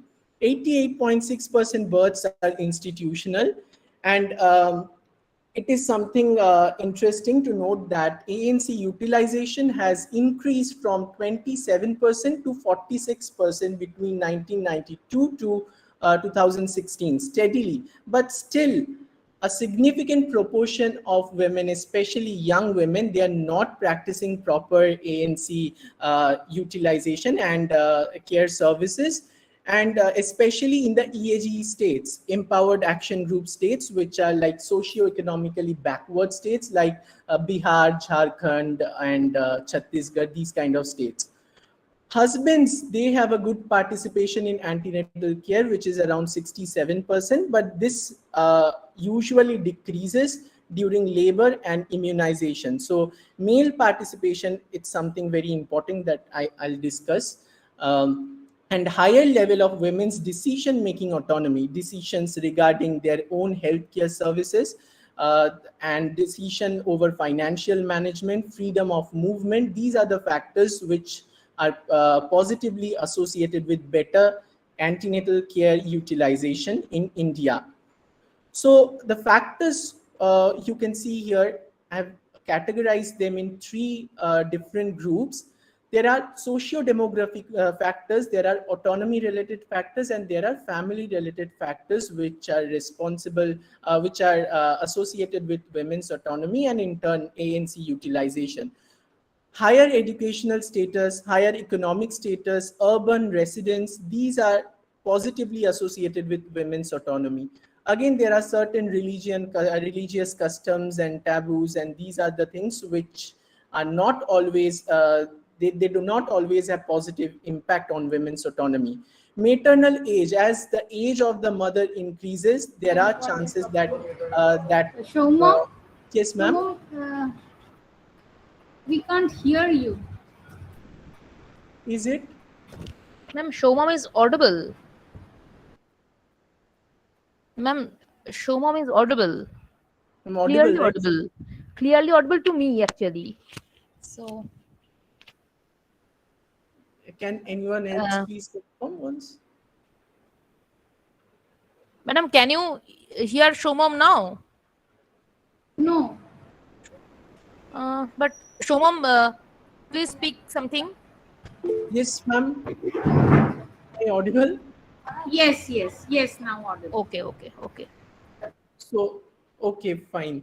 So, as I was saying, socio-demographic factors like higher educational status, higher economic status, urban residence, these are the factors which are positively associated with women's autonomy. Religious taboos and certain customs are not always positively associated and may have certain negative impacts as well. Maternal age, as age of the mother increases, there are more chances that that particular lady will have better decision-making capacity, which is not always true for young women and adolescent pregnant. So maternal awareness is also positively associated with women's autonomy. Family structure, relationship of the women with other family members. Male participation is something very important for strengthening women's autonomy. And women's autonomy is again associated with better male participation. So male participation should be promoted at all levels of women healthcare, antenatal, postnatal, prenatal, whatever. And domestic violence again has negative impact on women's autonomy.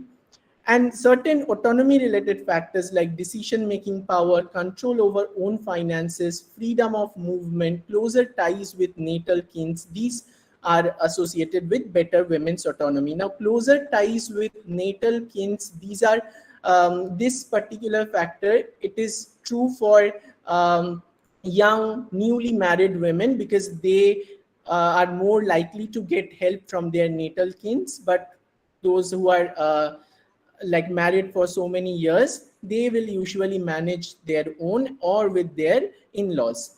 So this particular factor is mostly true for young married women. Now the strategies, there are certain strategies to promote women's autonomy and ANC utilization, which include family counseling, awareness generation, empowerment programs, employment generation, involvement of family members and male members, and finally, digital literacy. And again, the key personnel involved will be the ASHA workers, health volunteers, Mahila Mandal, self-help groups, NGOs, and change agents. Change agents play a very important role in such kind of factors like women's autonomy, male participation, because change agents are someone who have personally experienced that situation and then they are trying to improve the condition of their peers. So change agents are very important in promoting women's autonomy as well as ANC utilization. So in conclusion, I like to say that women's autonomy, as we already discussed, it's positively associated with better ANC utilization in India, and public health policies should be designed to create more provisions and more spaces for women's empowerment. And in addition to that, awareness should be generated regarding ANC services at the grassroots level. Thank you for this opportunity. Thank you. I hope I'm audible now. Thank you, Shomom, for your enthusiastic presentation. Till now, we have one question for you. What is the association between ANU and nutrition? What is the association between What is the between ANU correlation? How Okay. What is the and nutrition? antenatal nutrition, Okay, antenatal care. utilization. Yes, basically we have to promote because antenatal care is what basically care of the pregnant mother before giving birth. So at that time, nutrition obviously plays a major role because that's what the mother is consuming and that's what the fetus is receiving. So we have to promote nutrition. I mean, what we all, I mean, the typical nutrition related things we know, like which all the nutrients which we should supply at this time period, like omega-3 fatty acids and proper iron, zinc, and other nutrients, protein, calcium. These are the things. And again, from a public health perspective, we have to strengthen the food system. We have to strengthen the nutritional security. Food security is already we have discussed. Food security doesn't always ensure nutrition security. So nutrition security of the pregnant mother should be strengthened. And that is that only we can do during ANC, antenatal care. So there should be at least 8 antenatal care visits and proper follow-ups and proper contact, a regular contact should be maintained with the health facilities, so that if at all there is any adverse situation, it can be reversed. That's all, ma'am. And autonomy, women's autonomy is also very related to nutrition. Yes, ma'am. I think. Because still in many parts of our country and in developing countries, men are the major decision makers, Yes. especially in rural areas, and that too for cases like where to spend how much amount of money, like for transportation, how much to spend, for food of the mother, how much to spend. Mostly men will make the decisions, and that too for young, newly married women. Those Yes. who are married for so many years, they have a bit more autonomy. That's why maternal age is an important factor. So, yeah, autonomy is something which is very important. A Otherwise, wonderful selection, Shomam, a wonderful selection of a subject. thank you, ma'am. Thank you. Yes. Thank you, Shomam, for enlightening us in this topic. I should call the next speaker, next presenter. So the next poster comes from Saptarshi Pal and Aditi Roy, pursuing BSc in Dietetics and Applied Nutrition, Amity University. Their topic is Mahila and Shastha, the two burning issues.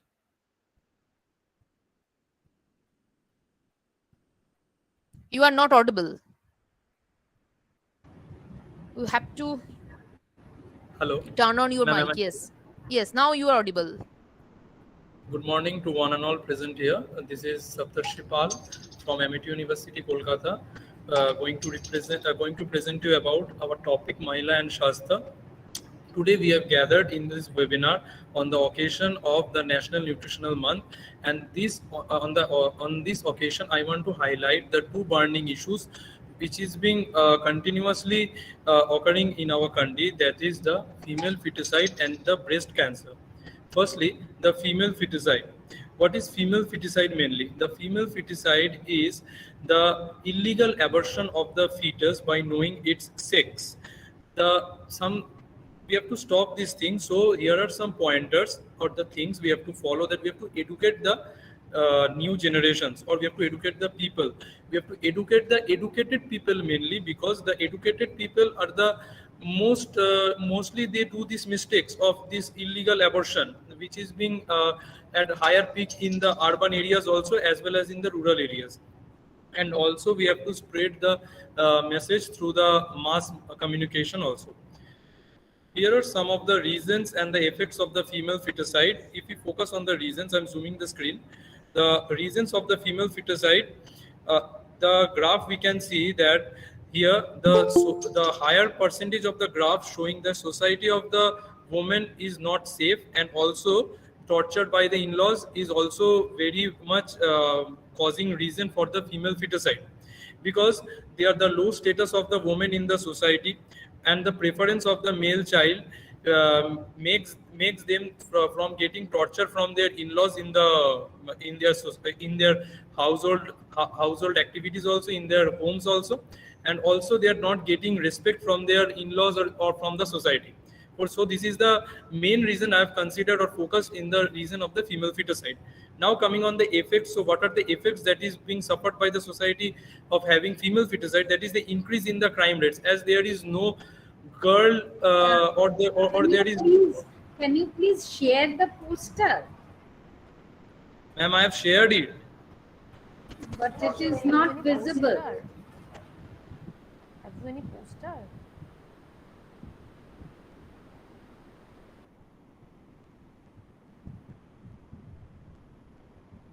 Ma'am, now? No, your poster is not. Actually, you click on the presentation first. Okay, ma'am, 1 minute.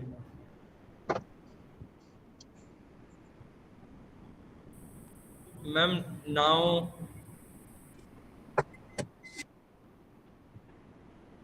Ma'am, now Yes, can now you? it is Yes, visible. yes, it is visible. Yes. So, if we look in the effect on the society, we will see that the higher rate is in the difficulty in finding the brides, as there is the gender ratio in the many parts of the states of having the female feticide mainly. There is the low rate of the girls in many states, so difficulty in finding brides, and as well as there is increase in the crime rates. Here I have selected top 5 states which are having the female feticide mainly, that is the Rajasthan, Maharashtra, Punjab, Haryana and Uttar Pradesh. Coming to my next burning issue, that is the breast cancer. So we know that any uncontrolled growth in our body leads to cancer. So that uncontrolled growth, if it occurs in the breast, it is known as the breast cancer. Here are some of the symptoms I have highlighted for the breast cancer, that there is a color change, that the blood discharge, visible lump, etc. Breast cancer's risk factors, there are a few risk factors, that are gender, hormone, obesity, their lifestyle, that is mainly if a person is consuming alcohol, cigarettes and all. If the lifestyle is not proper, then the woman will also can suffer from the breast cancer. Coming to the statistical part, I have highlighted that the mainly breast cancer presently now occurs in the age between 30 to 50 years, and breast cancer survival rates is also being highlighted. As we can see, in stage 1 the survival rate is 100%, in stage 2 the survival rate is about 93%, in stage 3 also many of the people can survive if the lifestyle modifications, if the treatment of the medical treatment is done very properly in a nice pattern, and in stage 4 we can't guarantee any survival rate, because it is about to 22%, as because breast cancer had spread to other parts of the body and it can cause other difficulties, and organ failure can also be happen. Here are some of the food that is being highlighted by me for the breast cancer, that are the green tea, onions, garlics, soya milk, etc. So some of the preventions, I must say that we should limit the alcohol, maintain a healthy life, we should physically active not only means that we will only go and walk and all. We should engage our body in many physical activities, like we should do yoga, we should do any physical gymming, we should also can do cycling, walking, etc. And I must conclude in one line only, that women are the future bearer of our country, and we should take care, or we should treat them well, or we should give them a good facility of treatment, because to maintain the delicate equilibrium, or to prevent the decline of the delicate equilibrium of our nature. Thank you. That's all from my end. Thank you, Shaptarshi, for your fantastic presentation with adequate information. Now, I would like to request our next presenter, Pritha Bose, postgraduate student in Ranchi Women's College. Her topic is Traditional Gem of Jharkhand, Bamboo Shoot. Good afternoon, ma'am. I'll share my screen now. Yes, yes.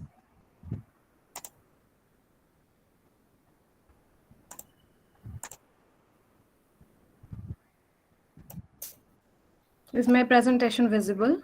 Yes, yes, yes. It is visible. You have to zoom it a little bit more. Yes. Okay. Then it is clearly visible. Now it is clearly visible. You may start now. Right. Okay. So good afternoon, everyone. I am Pritha Bose and I come from Ranchi, Jharkhand. That's why I have selected this topic, Traditional Gem of Jharkhand, the bamboo shoot. So bamboo, as we all know, is a great industry. And in the aspect of food industry also, the bamboo shoot is very famous among the local tribes in Jharkhand. So what is bamboo shoot? Bamboo shoot or bamboo sprouts are the edible shoot of the new bamboo clumps that just grow out of the ground, and people just rip it off from the ground and they are used for consuming. Now, the scientific name of this thing is Phylloxactus edulis, and the common name by which it is famous here is Baans Kareli. Now, the components that are present in very rich amounts in this component is it is high in protein, high in fiber, phytosterol, phenols. It has 8 essential amino acids out of 17. It is very rich in minerals and it is low in carbohydrate and fat. Now, the women are very important creatures of the nature, and nature has created women very beautifully. And just look at the amazing fact that nature is provided every thick and thin in necessity of the women through one or the other item through the nature itself. Now, we know some of the food items, some of the nature's gifts from the ancient times, and the one about which we didn't know, the COVID has made us aware about it. Now, some things that are very famous are this turmeric and pepper and everything. Now, some sectors are there which needs enlightenment, which includes this bamboo shoot thing. So the bamboo shoot can be consumed as a fresh fruit. It can be dried and conserved, and it can be consumed as a fermented product also.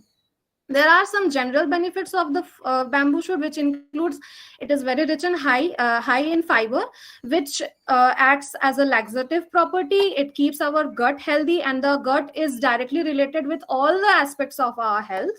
It reduces the insulin demand, which indicates that it is very good for diabetes and controls the blood pressure also.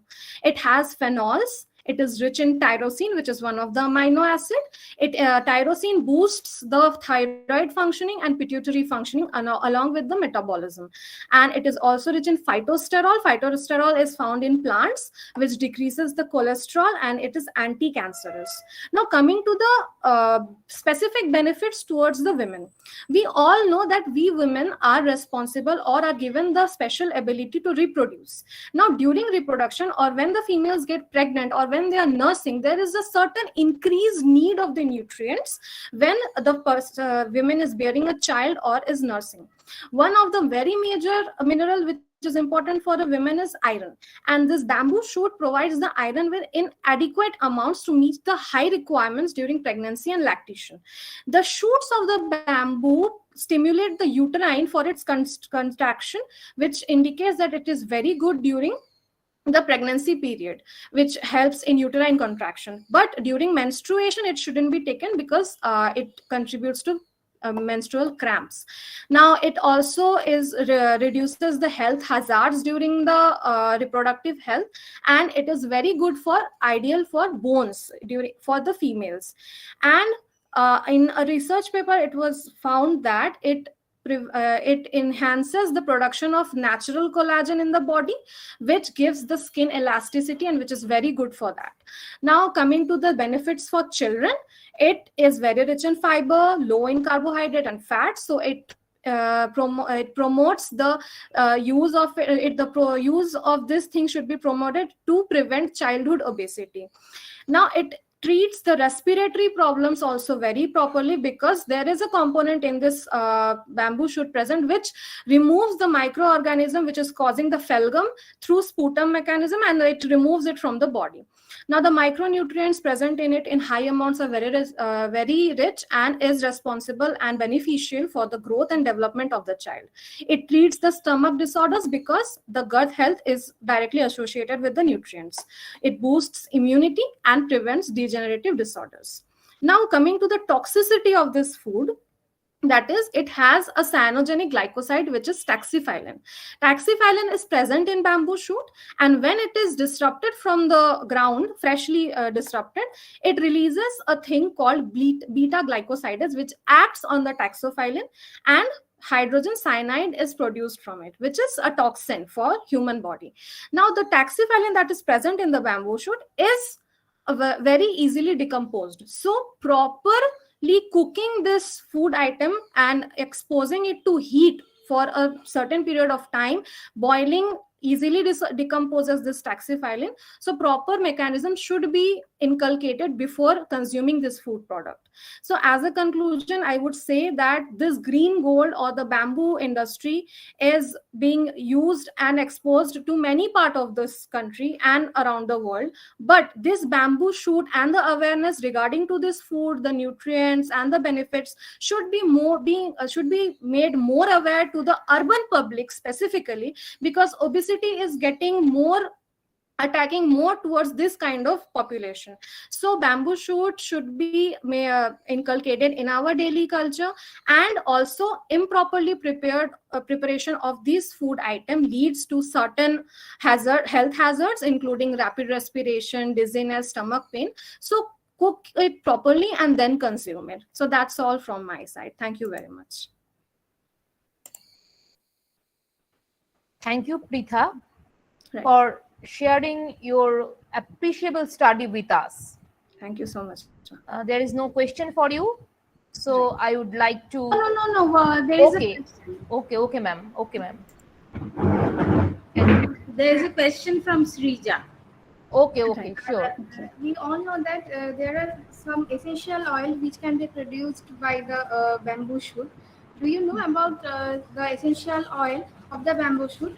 Do you think they may also can also be included in some food for children? Do you know about this? Okay, so when I was studying about this topic, there was a very brief section about it. So I will share that much knowledge only, because I don't know, I am not much enlightened about that. So the essential fat, obviously, as the name suggests, that essential, so it is essential for growth. So yeah, the essential fat present in the bamboo shoot is definitely beneficial for the brain development and growth of the child, because essential fatty acids are required in huge amounts for children. The bamboo shoot contains some essential oils, that is a small fatty acids, that is short chain fatty acids, and so that can be extracted.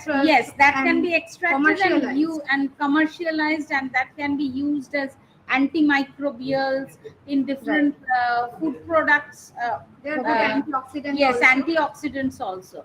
So that can be used in the for food. tribal and for tribal food. That can be used because I think tribes already use these types of oils. Some fermented products from the bamboo shoots are also popular. Thank you very much. Thank you. Thank you so much. Just a minute. There is another question for you. Yes. Pritha? Yes, ma'am. I'm here. Bamboo shoot has contained phytosterol. But in case of osteoporosis, when estrogen level is down after menopause, how to use this oil for upregulation of estrogen? This question comes from Devarchan. Okay, so I only came to know about the oil and the benefits of the oil from ma'am itself. So as far as I know, the components present in the bamboo shoot are very beneficial from osteoporosis. I don't know particularly about the extraction of the oil and what are the components that are going to be beneficial in regarding to the estrogen thing. So yeah, that's all from my side. Okay, indeed, it is a very good presentation. Thank you so much, ma'am. Thank you so much. Thank you.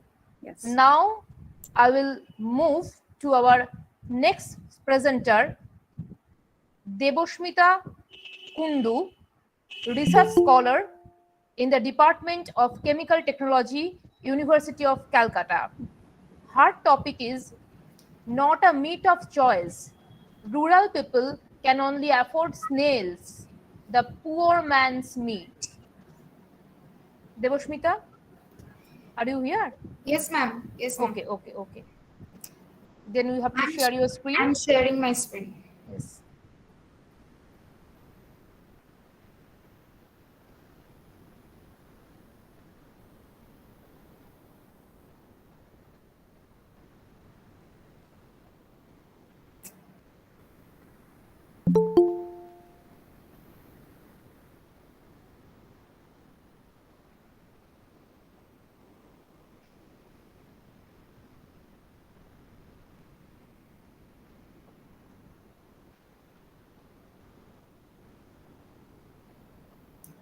Ma'am, is it visible?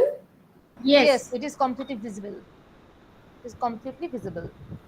Good afternoon, everyone. I'm Deboshmita Kundu, Junior Research Scholar from the Department of Chemical Technology, University of Calcutta. Today, I'm going to present a topic based on the traditional foods of rural and urban tribal people. So here the heading is not a meat of choice. Rural people can only afford snails, the poor man's meat. As an introduction, snails are the freshwater mollusk. They serve from a long time. They serve as a good source of food, especially as a protein source for human being. They has a cheaper market rate than other easily available protein sources like fish and meat. So they are widely distributed in the Asian and African countries. In India, the West Bengal, Odisha, Jharkhand,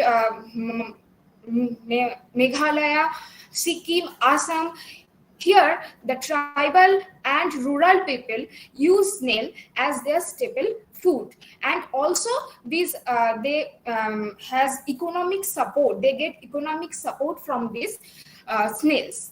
So among these edible freshwater snails, Bellamia bengalensis is one of them. It is also called Philopaludina bengalensis. In Bengali, we call it as Geri Googly.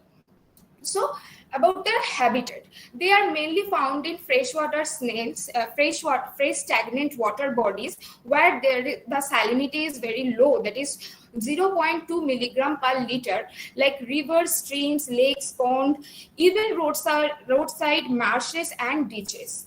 So how we will identify that snails?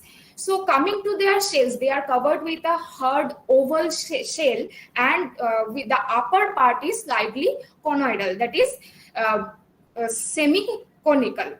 And the apertures is a small oval opening from which their small body part comes out. So that is subcircular with a narrow black margin for this species. The color is never bright, it is more or less greenish or opaque. The operculum, that is proteinous fibrous sheet-like substance that covered the snail's opening, and it protects the snails from the outside environment. It is for this species it is thin and deep brownish. Here is an interesting fact that these female snails possesses an uterus to gestate their eggs until they become juvenile. So they are called viviparidae. That is, they do not lay eggs. Their babies are born as live young individuals. So coming to the nutritional composition, and that is, they are mostly composed of moisture, that is 82%, and coming next to that there is protein. They are rich source of protein, and studies have shown that they contain 48 to 55% of protein on dry weight basis, and they contain 66.96%, approximately 67% of all the essential amino acids for human. So according to the WHO recommended the recommended protein requirement of an adult human is 0.66 to 0.7 gram per kg body weight per day, and the snail flesh easily support that requirement. They contain very less amount of fiber and fat, and they're excellent source of minerals like measure and trace elements like calcium, phosphorus, iron, sodium, and potassium. Studies have shown that their nutritional compositions differ from season to season. The maximum nutrient composition is there in the pre-monsoon condition, when that is March to June, when the environmental condition is favorable, and the nutritional composition gets low in the monsoon and post-monsoon condition, monsoon season, due to their sedentary lifestyle without much activity.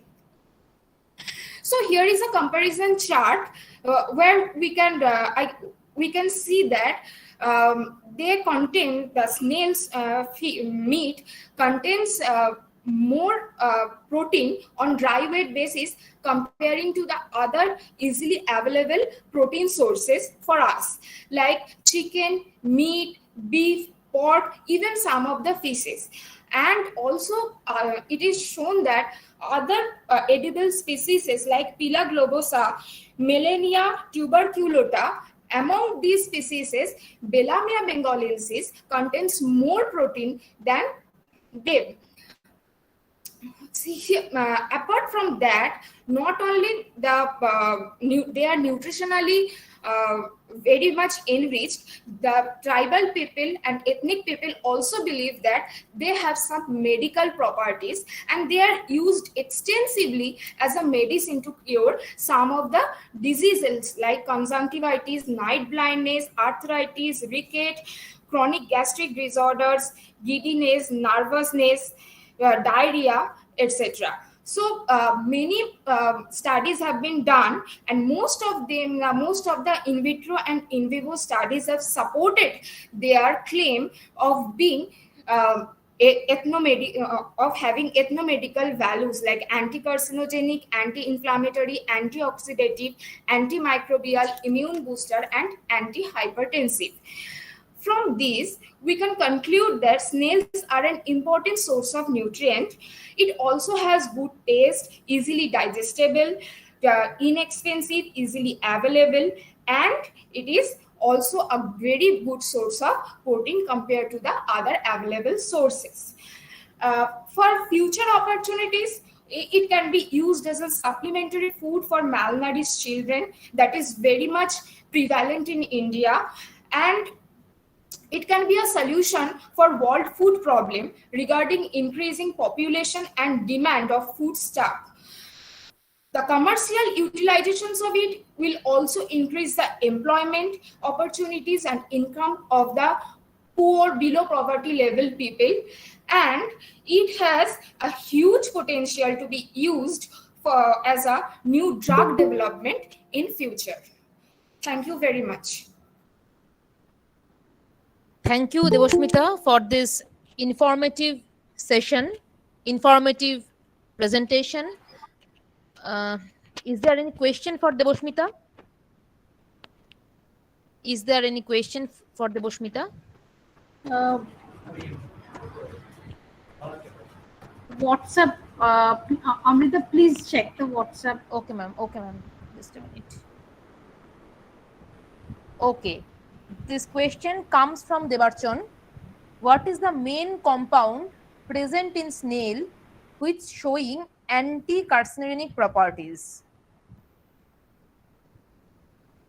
Debushmita?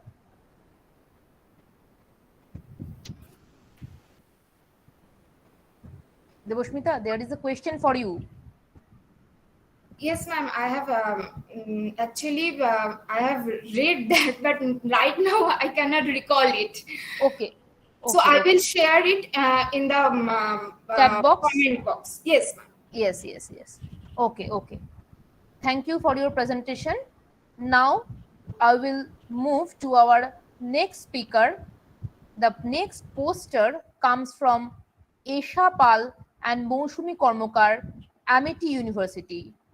Their topic of presentation is Hidden Treasure of Tribal Community. Esha and Moushumi. Yes, ma'am. Moushumi will share my poster. Okay. Our poster. Okay, sure. Is it visible? No, it is not visible till now, but it is visible right now. Okay, right Yes. now it is visible. Right now it is visible, but you have to zoom it a little bit more. Okay, ma'am. Okay, ma'am.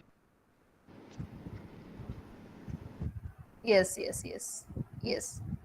I think now it will be clear. You have to zoom it little bit more.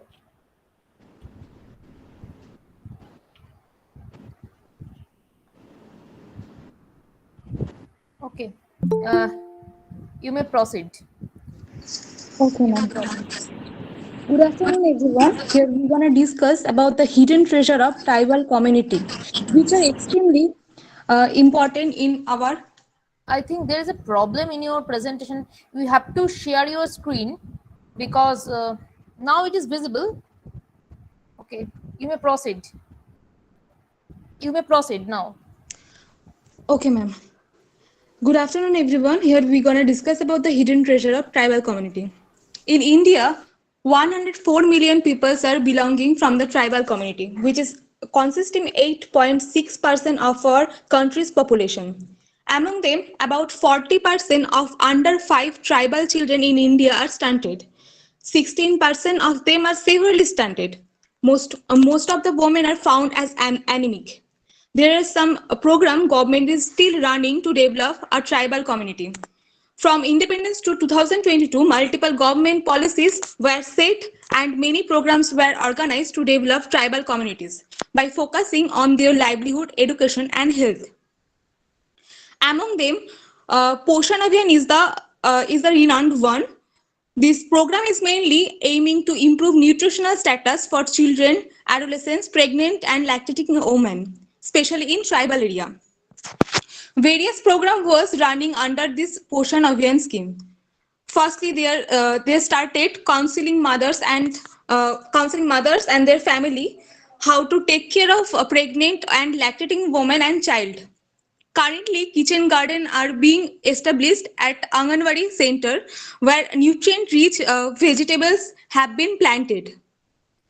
It is mainly done to enhance dietary diversity by providing micronutrient through constant supply of fruits and vegetables. Another scheme is Giri Poshan scheme. Here mainly children, mother and especially pregnant women are provided with nutrient-rich fruits, egg, milk, multigrain milks, etc. If we look into some positive side of this community, there are some hidden healthy and tasty recipes which are extremely beneficial for health. Like firstly, the Mandia Jao. It is rich in calcium and has a high fiber content. It is also considered as the best aid for people who are suffering for diabetes, and it is also easy to digest.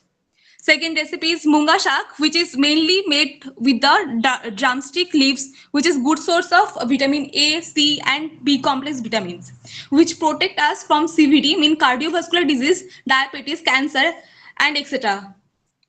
Next, the next recipe is Moushumi. Is it visible? Yes, it is visible. Oh. It is visible. Next recipe is pitha, which is made by vegetables or jaggery with the rice flour. It's mainly boosts immunity and skin health, and good for heart health, rich in protein and minerals, and having anti-cancerous agent. In conclusion, we mainly want to conclude by saying that government comes with many initiative or programs for the tribal communities to betterify, but still some of the region tribal communities can't be reached. So we this program have not focused on this employment status, and that we combat against poverty and nutritional deficiency. Thank you, ma'am. Thank you, Isha, for your effort and presentation. Is there any question for Isha? Is there any question for Isha?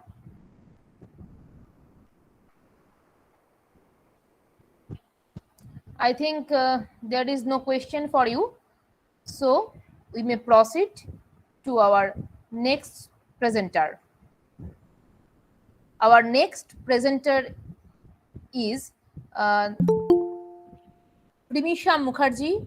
Sorry, the next presenter are Primisha Mukherjee, Bijoya Mukherjee, graduate student in dietetics and applied nutrition, Amity University, under the able guidance of Dr. Sangjukta Kaur. Their topic of presentation is Mohila or Shastho. Bijoya Mukherjee and Primisha Mukherjee. Right? Yes, ma'am. Ma'am, it's me, Premisha Mukherjee, and my guides are Bijoy Mukherjee and Dr. Sanjukta Kaur. Okay. I think it is not clearly depicted in your abstract or something else. So a little bit confusion has created. Ma'am, may I share the screen? You have to share your screen. You have to share your screen. Yes, ma'am. Ma'am, is it visible? Yes, it is visible. Women and girls have specific health needs, and health systems are failing them. A perfect afternoon to one and all present here today on the occasion of Rashtriya Poshan Ma 2022. I am Premisha Mukherjee from Amity University, Kolkata, currently pursuing my BSc degree on nutrition and dietetics. Today, I am going to present a poster on Mahila or Swasthya, which is women and health. One famous slogan, Healthy Women, Healthy World, embodies the fact that us as custodians of family health, women play a critical role in maintaining the health and overall well-being of their communities. A woman's health does not refer only to her physical condition, but to her total well-being. It is not determined solely by biological factors, but also by the effects of workload, nutrition, and stress. The illness or death of a woman has serious and far-reaching consequences for the health of her children, family, and even her community. Health disorders. The concern for women's health has increased multifold in recent times. There has been an increase in disease which have been attributed to recent lifestyle changes of today's women. Some of the major health concerns of a woman of today are breast cancer. Breast cancer is the abnormal growth of the cells lining the breast lobules or ducts. These cells grow uncontrollably and have the potential to spread to other parts of the body. 1 in every 4 cancer patients among women had breast cancer in 2020 globally, as per the data from the International Agency for Research on Cancer. Early detection with a women's health checkup and breast cancer awareness is the best way to beat it. Next, there is cervical cancer. Cervical cancer occurs when abnormal cells in the lining of the cervix grows in an uncontrolled way. Almost all cases of cervical cancer are caused by persistent infection with some high-risk type of women papillomavirus. In India, cervical cancer contributes to approximately 6 to 29% of all cancers in women. Prevention and treatments include HPV vaccines, radiation, chemotherapy, and surgery. Then there comes menstruation. Menstruation is a normal physiological process for females, but sometimes it is considered as an unclean phenomenon in the society. A community-based cross-sectional study was conducted from April 2013 to September 2013 in urban and rural areas of South Chobbish Parganas, West Bengal, among 541 adolescent school girls in the age group of 13 to 18 years. And out of them, only 37.52% of girls were aware of menstruation prior to attainment of menarche. Only 36% of girls in the urban and 54.88% of girls in the rural areas used homemade sanitary pads and reused the same in the subsequent period. Satisfactory cleaning of external genitalia was practiced by only 47.63% of the urban and 37.96% of the rural girls. Then there is mental health. Along with the illness, currently today's women is also prone to issues of mental health. Women are now also at the risk of depression, anxiety, insomnia, and etc. Other than these, there is an endless number of disorders that affect women. Some of the major issues include CVD, pregnancy issues, PCOD, and etc. Moreover, according to World Health Organization, 810 women approximately die every day from preventable causes related to pregnancy and childbirth. And hereby, I would like to conclude my slide by saying that women are the main unit for healthy communities. Though a woman is more than capable enough of taking care of herself, going the extra mile and taking care of the surrounding women won't harm us. After all, upon them lies the future of our world. And finally, I would like to show my regard to CU Calcutta University for giving me the opportunity, and would also like to thank my mentors for helping me with the project. Thank you so much. Thank you and your mentor for participating. I'm sorry, ma'am? Thank you and your mentors for participating in this webinar. Okay. Thank you, ma'am. Thank you, Primisha, for your wonderful presentation and informative discussion. I would like to request if is there any question from all of you for Pritisha? Is there any question for Pritisha? Ma'am, sorry, Primisha. Primisha, yes. Right, Primisha. No, I think there is no question for you. Okay, then I will proceed for our next presenter. Our next presenter is Debashree Bose, Department of Dietetics and Applied Nutrition, Amity University. Her topic is Bacha and Shiksha, Padhai Bhi, Poshan Bhi.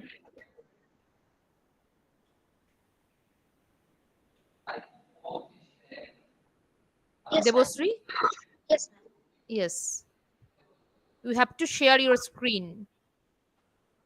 Yes, ma'am. Ma'am, is the screen visible? Yes, your screen is visible. Good afternoon to one and all who are present here. I am Debashree Bose, Department of BSc Dietetics and Applied Nutrition from Amity University, Kolkata. Here we are all gathered to celebrate the National Nutrition Month. So today I would like to discuss on the topic Padhai Bhi and Poshan Bhi. As we know that children are the future of our country, the main objective of this program is to help and improve the nutritional status of children. Sorry, Debashree, you have to eliminate the noise. Actually, noise has come to the presentation. Can you eliminate the noise or remove your headphone? You can try with removal of your headphone. Yes, ma'am. Now is it okay now? Can you hear my voice? You may proceed. Noise has come. I don't know what is the reason. I would request all of you to mute yourselves, and then Debashree, you will proceed. You will proceed now. Actually, our government has many policies to reduce the hunger of poor children, and one of it is mid-day meal program. It is not only increases the enrollment in the schools of children, but also it increases the literacy rate also. And also it giving them a proper nutrition, at least up to and education at least up to class 8. Mostly khichdi, eggs are given in the meal to meet the nutritional status or the portion in children which are to be incorporated in this chart. And the Can you basic please requirements raise of the voice, Devashree? It is not audible. Sorry for disturbing you. Can you yes, please ma'am. raise your voice? Yes, ma'am. Now Or is you it can may proceed with headphone. What is your hello? as Hello, your ma'am. requirement? As per your requirement, you may join with the headphone, but you have to raise your voice. Okay, ma'am. Okay, ma'am. Okay. Now, ma'am, is it audible? Yes. Now Uh, you are audible. Now you are audible. okay, ma'am. Ma'am, I'm just sharing few lines. Okay, like the before. Okay. Like ma'am, as we know that children are the future of our country, the main objective of this program is to help and improve the nutritional status of children. Our government have many policies to reduce the hunger of poor children, and one of it is mid-day meal program. And it is not only increases the enrollment in the schools of children, but also increases the literacy rate by providing them education at least up to class 8, like the basic level. Mostly khichdi eggs are given in the meal to meet the nutritional status or the portion in children. Here in this chart, these are the basic requirements which are to be maintained. Like the calories should be maintained for the primary classes is 450, upper primary class 700, and side by side the protein, dal, and the vegetables should be maintained in this way to maintain the proper nutrition or the optimum nutrition in the children's body. And lastly, I would like to conclude that the children who are unable to come to school, so they should be given some alternative way. Like if we can arrange, or if we aware people, means awareness is required, as well as if we can arrange camps or the health camps, better to say, where free rations and books can be distributed, and in this way our mission can be fulfilled. And that's it from my end, ma'am. Thank you.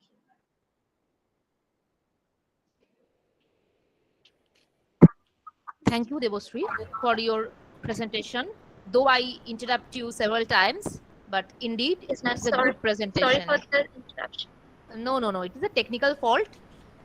So you have nothing to be worried. Okay. Then Devashree, okay. There is a question from ma'am. yeah, is there any relationship of education with this hunger index, or this? Is there any relationship that is education and hunger? Yes, ma'am. I'm like education is necessary for a human being. Like if we educate our generation, if we educate a child, means he or she would be literate enough to provide like he should have the general knowledge of everything. So by providing a midday meal program of the poor children, uh, they will go to go to their schools and collect their meal, and side by side they will have their education, like the basic education up to class 8. So yes, ma'am, there is a relation between having a So there is very much relationship of education with.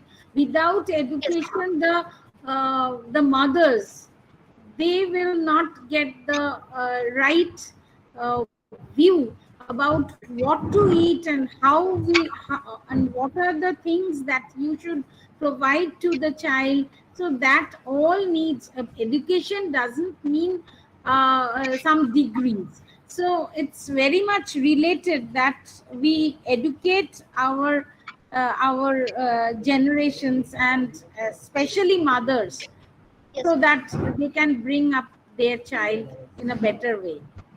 Yes, ma'am. Yes, ma'am. So it's very necessary. Thank you very much. Thank you. Thank you, Devashree and Madam also for this enthusiastic discussion. Now, I would request Rupsha Beat, a postgraduate student in Food and Nutrition, University of Kolani. Her topic is Mohila and Shastho. Rupsha Beat. Are you there? Rupsha Beat, are you present? No, actually, I think Rupsha Beat is not present with us right now. Okay, then I have to move to the the next speaker actually. So Rupsha Beat is not present with us, unfortunately. So I have to move our next presenter, Shunanda Ghosh, a postgraduate student in Applied Nutrition, College of Paramedical and Allied Health Sciences. She is discussing upon Mohila and Shastho. Shunanda Ghosh.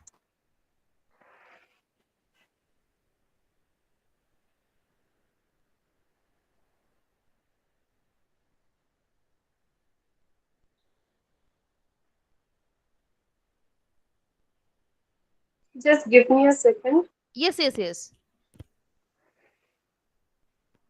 You take your time and then you have to present. Is it visible? Yes. It is not visible right now, but yes, just a few minutes ago, yes. Now it's visible. Now it is visible. Good afternoon, all of you. My name is Shunanda Ghosh. Today I am presenting about Mahila and Swastho. If I want, I will tell you why it is so important. Why the topic Mahila and Swastho is important. For that, we need to know what are the several stages of a woman's life is divided. A woman's life is divided into infancy, sexual, reproductive age. Just give me a second.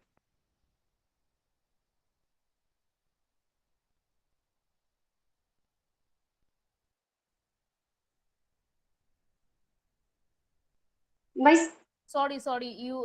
Your screen is not visible. Yes.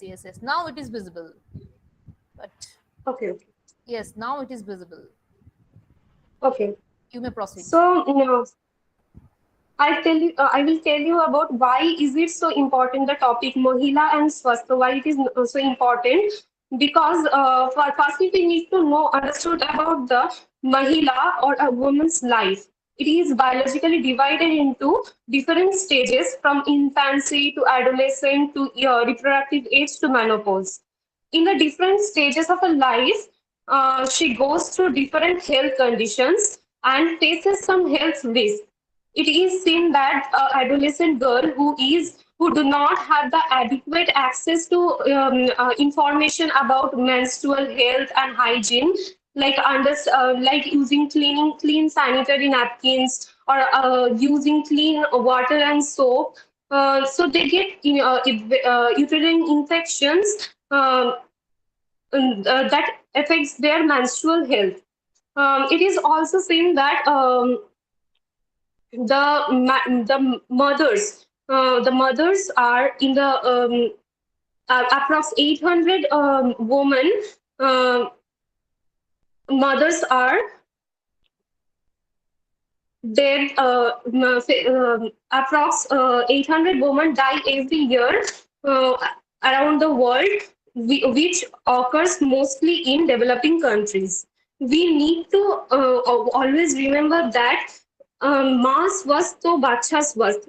If a mother is healthy, then she will also give birth to a baby who is also healthy. The health risks that are most commonly seen in women are breast cancer, STD, maternal health, PCOD, anemia, diabetes, heart diseases, osteoporosis, which is mostly seen after menopause. Because of there are imbalance of hormones.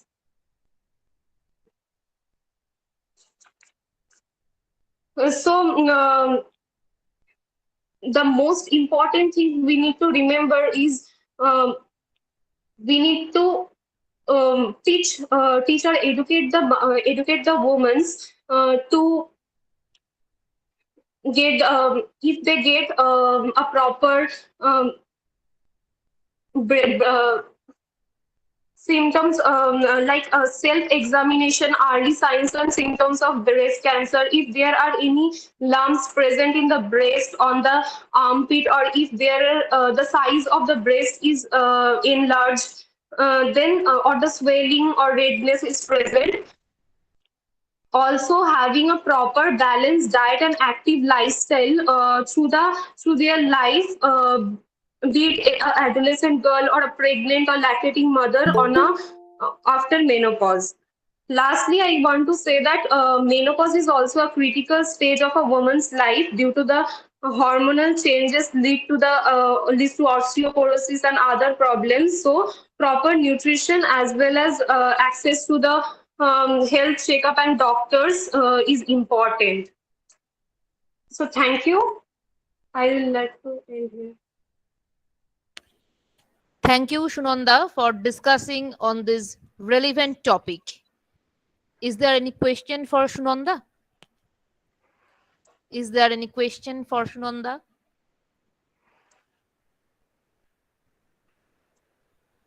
I think there is no question for you till now. So I Thank have you.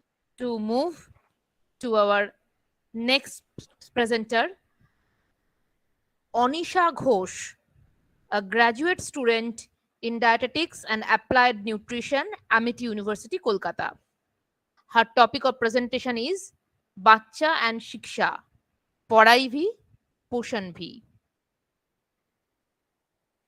Anisha? Anisha, are you present? Anisha, I think you are not present. Rupsha Beat and Anisha are not present right now. Unfortunately, we have to move to our next presenter. So I would like to request Aditi Mondol, a postgraduate student in Applied Nutrition, College of Paramedical and Allied Health Sciences. Her topic is Mohila and Shastho, perimenopausal complications in middle-aged women in our locality. Aditi Mondol.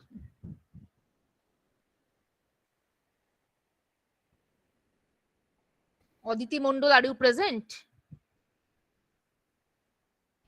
No. I think Aditi Mondol is not present with us. Aditi Mondol is not present with us, then unfortunately we have to go to our last presenter, Swachhatoa Ghosh. Swachhatoa Ghosh, research trainee in Food and Nutrition Department, University of Calcutta. Her topic is finger millet, the smarter and healthier option as complementary food than cereal mix. Swachhatoa Ghosh. Am I audible?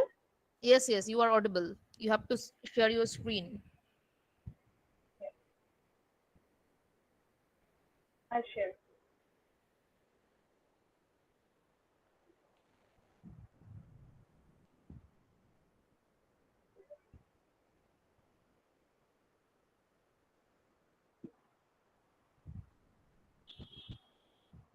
Is it visible? Yes, you have to be patient because you are presenting your screen. It is seen that you are presenting your screen, but your screen is not visible till now. I think you have to repeat the technicalities. You have to repeat the screen sharing. You have to repeat your screen sharing.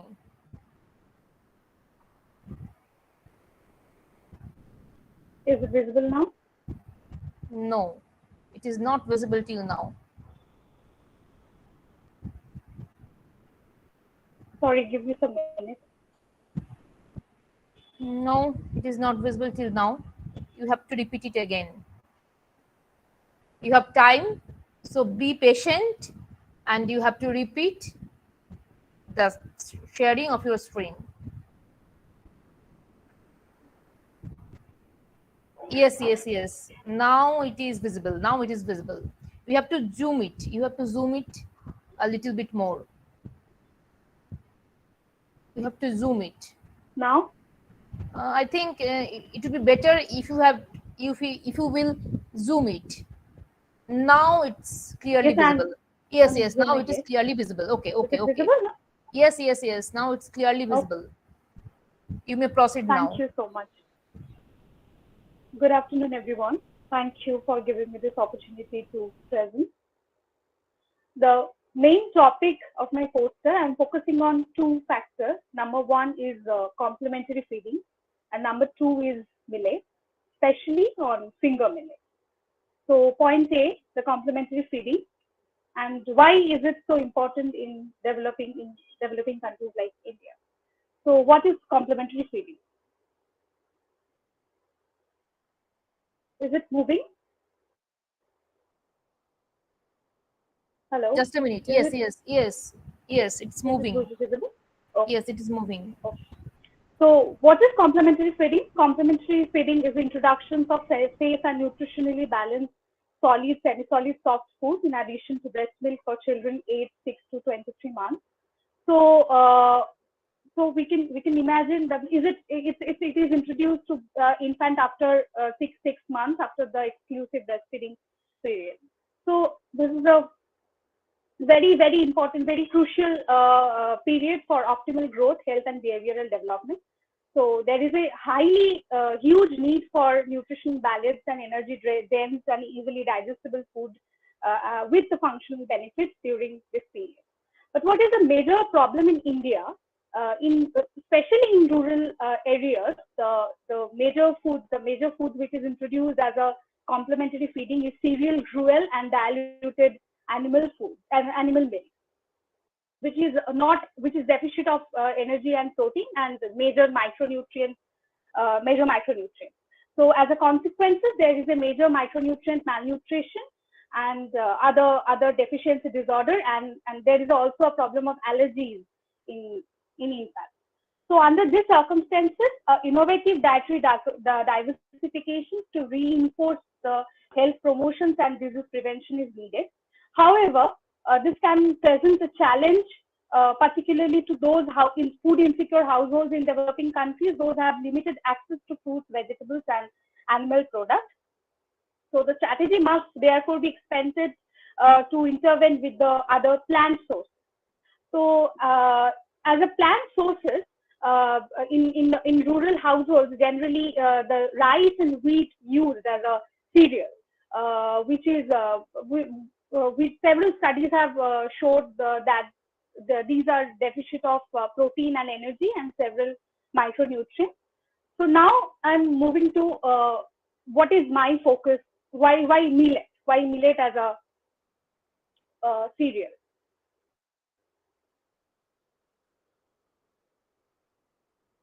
Millet is highly variable small field grasses widely grown in the world as a cereal crops and grains. And the nutritional superiority of millet compared to the regular staples like wheat and rice has entitled them to be gazetted as a nutricerials by the government of India. So the finger millet have declared as a wonder grain to combat the micronutrient malnutrition.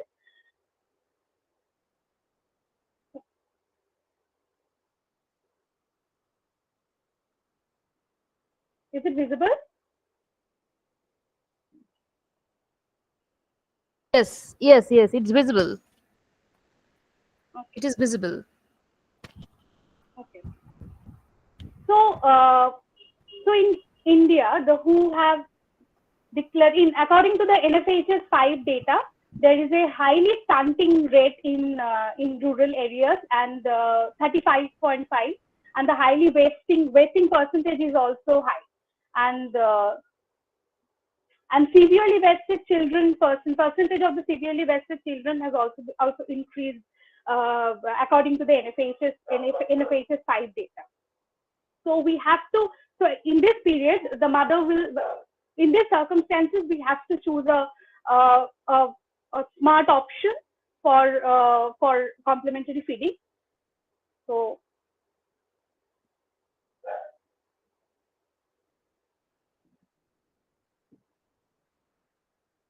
hello. Yes. Yes. Sorry, there is a connection problem, I guess. Yes, yes. You have to share your screen, Shachatoa. You have to share your screen again. Shachatoa, are you there? Yes, I'm there. Is it visible Okay, now? okay. Yes. It's now visible. Okay. Now it is visible. Okay, thank you. So according to the NFHS 5 data, the scenario is very poor because there is a high rate of stunting and vesting, and the highly vested rate is also very high. So various surveys suggest that the inappropriate complementary feeding practices are the major reasons for this poor nutritional status. So complementary feeding and the several studies have also shown that the complementary feeding practices is shockingly poor in India. So under the 2 years of among the children under the 2 years of age, and especially in India in rural and urban areas. So according to WHO, the complementary food should be high in energy and protein, and the micronutrients should also be also high. Micronutrients the portions should be also high, and the food should be low in bulk and high in calorie. But the food that generally introduced to the children, that is cereal gruel, this is a very bulky and highly viscous food. But the millet, my point, the millet is not that bulky, and it is the rich source of carbohydrate and high content of dietary fiber. The major point is the micronutrient density is also very high. This is rich in iron and B vitamins, and the calcium content of the millet is also very high respective to the other staple food. And the potassium and phosphorus content is also very high. The protein content, the protein content is also high. The proline, valine, isoleucine, leucine, the sulfur-containing amino acids is very high in millet. And the good glutamic acid, proline, valine, isoleucine, phenylalanine, this kind of amino acids is also high in millet. So the another point, the millet contains several bioactive phytochemicals like polyphenols, tannins, and other phenolic compounds, having antioxidant and anti-allergic and anti-carcinogenic properties. Whereas in wheat-based complementary foods causes several allergies in children. But in case of millet, this is anti-allergic, so we can use millet instead of wheat and rice. There is a comparison between several micronutrients between millet and wheat and rice. We have seen that the calcium content of the millet is very high respective to rice and wheat, and the phosphorus content is also high. The iron content of millet is also high, and the potassium and manganese content is also high. Basically, millet is highly it's a micronutrient dense food. So how we can apply millet how we can apply millet? So there is some common ways of processing millet in India, like popping, roller drying, milling, flaking, puffing, and malting. Now I'm focusing on malting because it's very easier to conduct in a normal household, and several studies have shown that malting increases. It's highly beneficial because malting increases nutritional benefits in millet because it enhances nutrients. It improves the fiber content. It increases the bioavailability of nutrients because malting causes the iron and zinc content is also increased due to the malting. And we have seen that the breast milk provides only this percent of iron. So the gap in this figure, the gap is fulfilled. It has to be fulfilled. So if malting happens, malt cereal contain a high percentage of iron. So so it can be fulfilled from malt cereal. And it improves functional quality also. The water absorption index and the protein digestibility index is also important. The protein digestibility is an important point because the wheat and rye, the protein digestibility of wheat and rye is less, whereas the malting, the millet has a improved protein digestibility index. It also improves, it significantly reduces anti-nutritional factors. There are some anti-nutritional factors in millet like tannins and fibers. So it is anti-nutritional factors, but the malting significantly reduces the anti-nutritional factors. So we can conclude that instead of rice and cereal gruel, which is generally used as a complementary food, we can switch to millet, which is a smart option for complementary food because it's a micronutrient dense and protein and energy dense option for developing countries for low. It's also low cost in budget, so it would be a beneficial option for complementary food feeding. Thank you. Thank you, Shachwatova, for your detailed and informative presentation and discussion. So, is there any question for Shachwatova? Is there any fermented foods for millets as it contains a high amount of dietary fiber?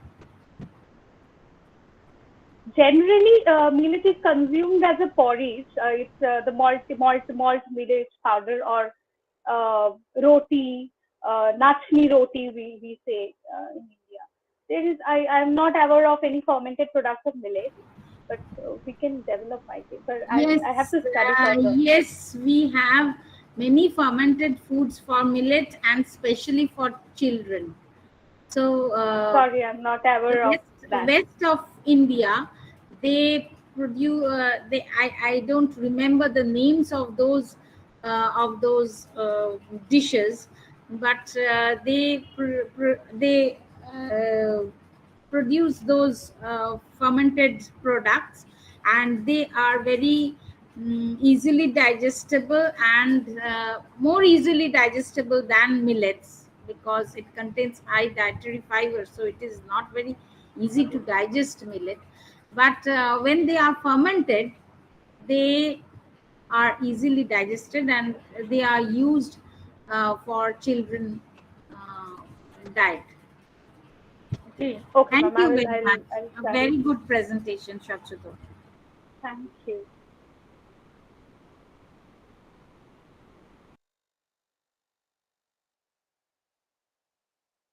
Then this is the last e-poster for our poster session.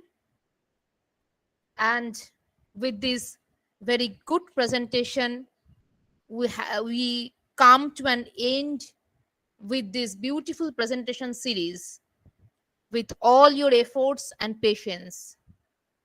We will be back soon. Today's second lecture will start at 4 p.m. with Shonchita. So I would request all of you to be with us. Please be with us. Madam, do you have anything to tell the audience? It will start from 4 p.m.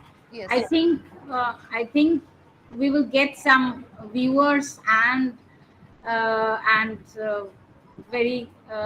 students from different departments of different universities because that lecture will be given by is an international lecture. We don't easily get those chances to hear them, where the different people from in different parts of the world are working in the field of nutrition. Thank you very much, Amrit. Thank you, madam. So, can we conclude? Can we end this? Yes, Google this Meet? session, yes. you can end. Okay, okay, okay.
Hello, Dr. Gagoi.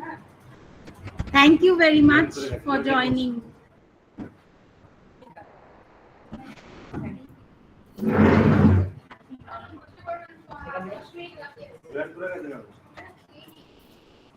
Can you hear me? Good morning, everyone. Good morning. Good morning. We are the stage is Or good set. afternoon, I think, for you. Yeah. Yes. What's the time there at Brazil? 11:20 for now. Yeah. What's the time? Yeah, that's when you are ready, thus we can start. I don't know how to share the screen. I don't know if it's possible. I want to try to share the screen.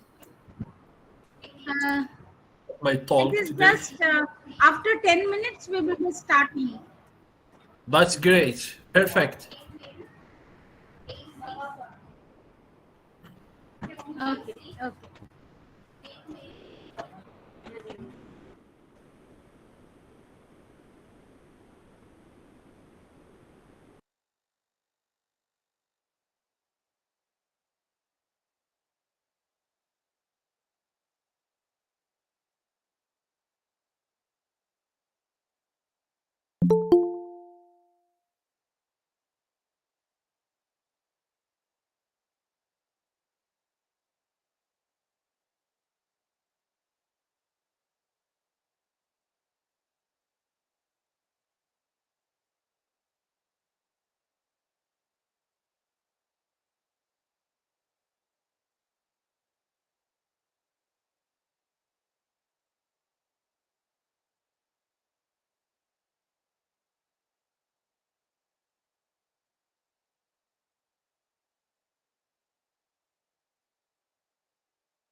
ওখানে দেখা যাচ্ছে তো?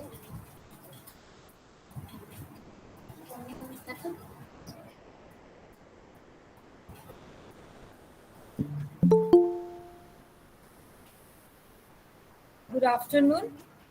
So we are again back with session 2 of this third international webinar series, and I welcome one and all our respected guests as well as the teachers and students for this second half session.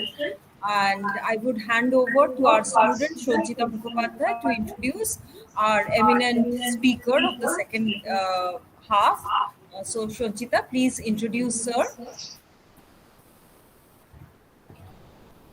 Good afternoon, everyone.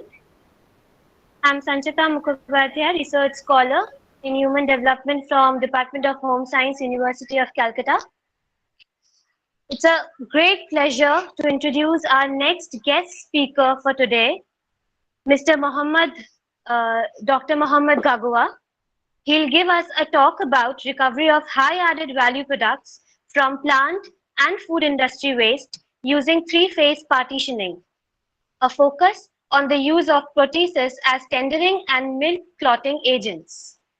So just a brief background. Our guest speaker for today, Dr. Mohammad, is a meat, food animal scientist who develops research activities on muscle, meat biochemistry, biology, and the eating qualities of meat and their evaluation by consumers. He aims by his research a better understanding of the mechanisms underpinning meat quality development. Dr. Mohammad develops omics and statistical approaches that consider environmental, rearing, and post-slaughter practices and identification of the main drivers of the final eating qualities of meat from multiple species. He further develops tools such as three-phase partitioning for the recovery of enzymes and their use to improve food quality with specific focus on artificial meat tenderization using exogenous proteases. Dr. Mohammad's academic focus is on meat science, meat and meat products, foodomics with expertise on proteomics applied to muscle foods, and data integration in the frame of integromics. As a career achiever, he was runners-up in 2015 for the International Meat Secretariat Award. He received the ICOMST 2018 award by Robin Shorthouse for outstanding contribution to advancing meat science and the ICOMST 2018 Meat Science Journal Award for best presentation in Australia. He has published more than 100 peer-reviewed papers in international journals, edited 2 books, has 20 book chapters, 50 proceedings, along with numerous contributions in national and international conferences. So without any further ado, let's give our guest speaker a round of virtual applause. Over to you, sir.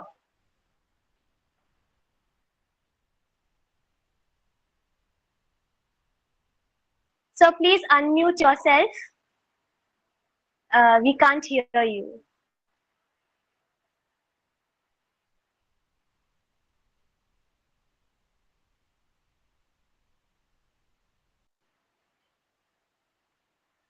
He's not audible.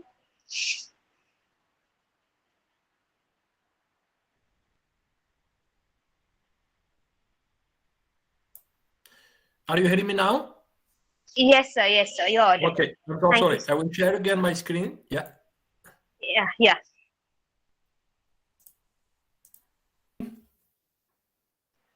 Yes, sir. Yes, but not Okay. in the slideshow mode. Okay, I don't know how can I do that. Stop sharing.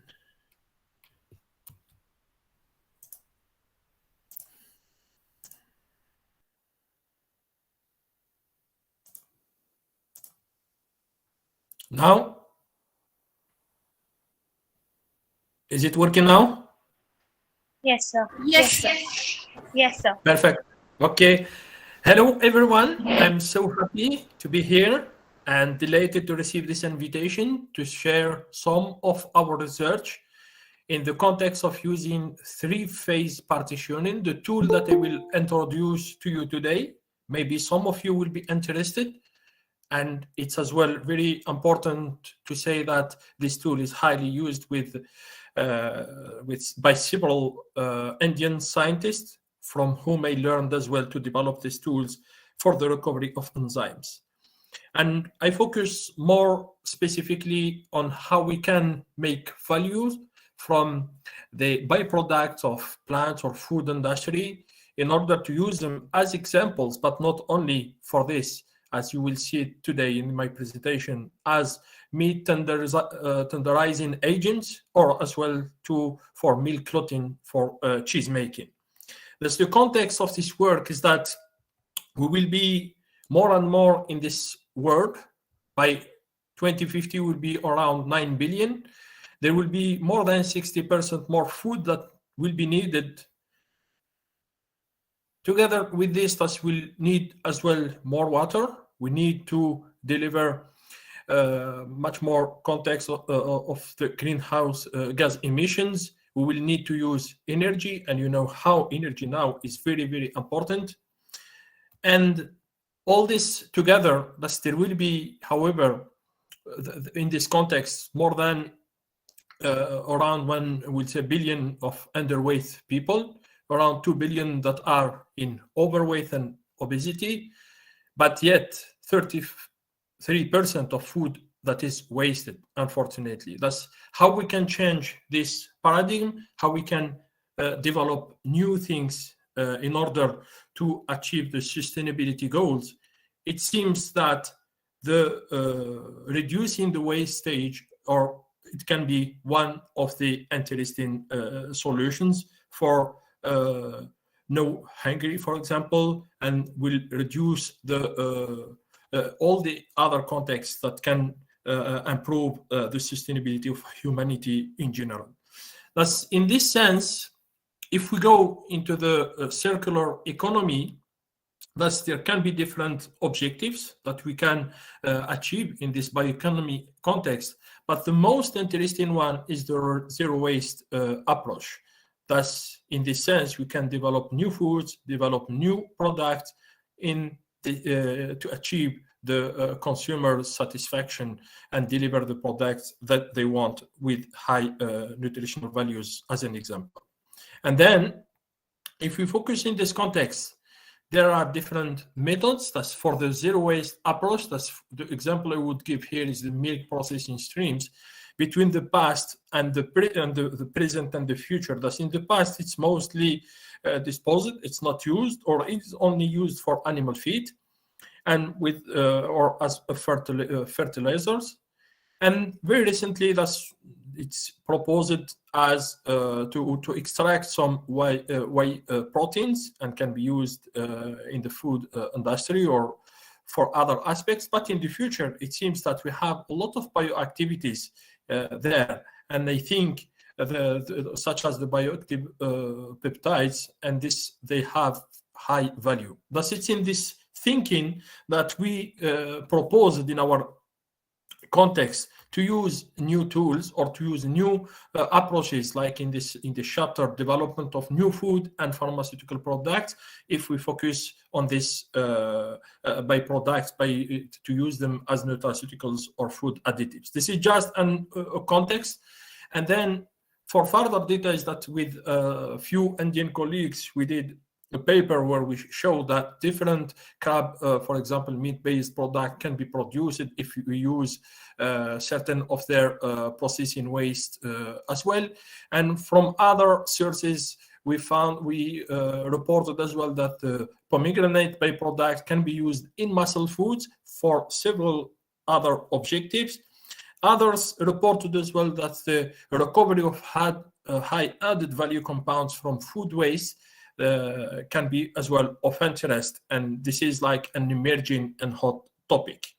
And then, in this sense, the three-phase partitioning that I will introduce later was proposed for this role. That's in this example of, or in this paper from Indian colleagues. They found that the valorization of the waste Syzygium communis seed kernels by three-phase partitioning can be used and it can have hypoglycemic potential. Another study, they found as well that from fish viscera that we can recover proteases as well. And from papaya peels that we can as well use the three-phase partitioning in order to recover proteases. Another study as well from farmed giant catfish, it's the same. They reported the three-phase partitioning of interest. It's in this context, then we said, why to do not use this tool and develop it further for enzymes? That three-phase partitioning is one of the key. It's an aqueous separation method in downstream processing.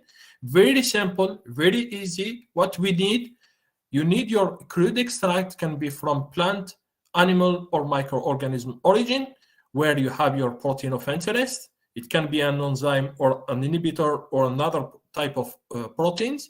You need an organic solvent. Mostly we use the tert-butanol, but I will further detail this in the other slides that are coming.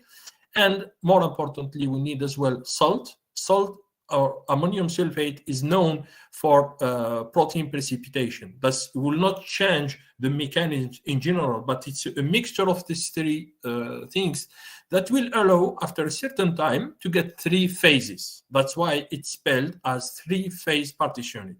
You have the upper T-butanol phase, you have the interfacial phase, where, for example, the enzyme of interest or the protein of interest is recovered, and you have the aqueous phase, where the other contaminants are recovered. Then, thus we can say that this method is biocompatible. It has biocompatibility in terms of the advantages for several macromolecules, but more specifically for proteins.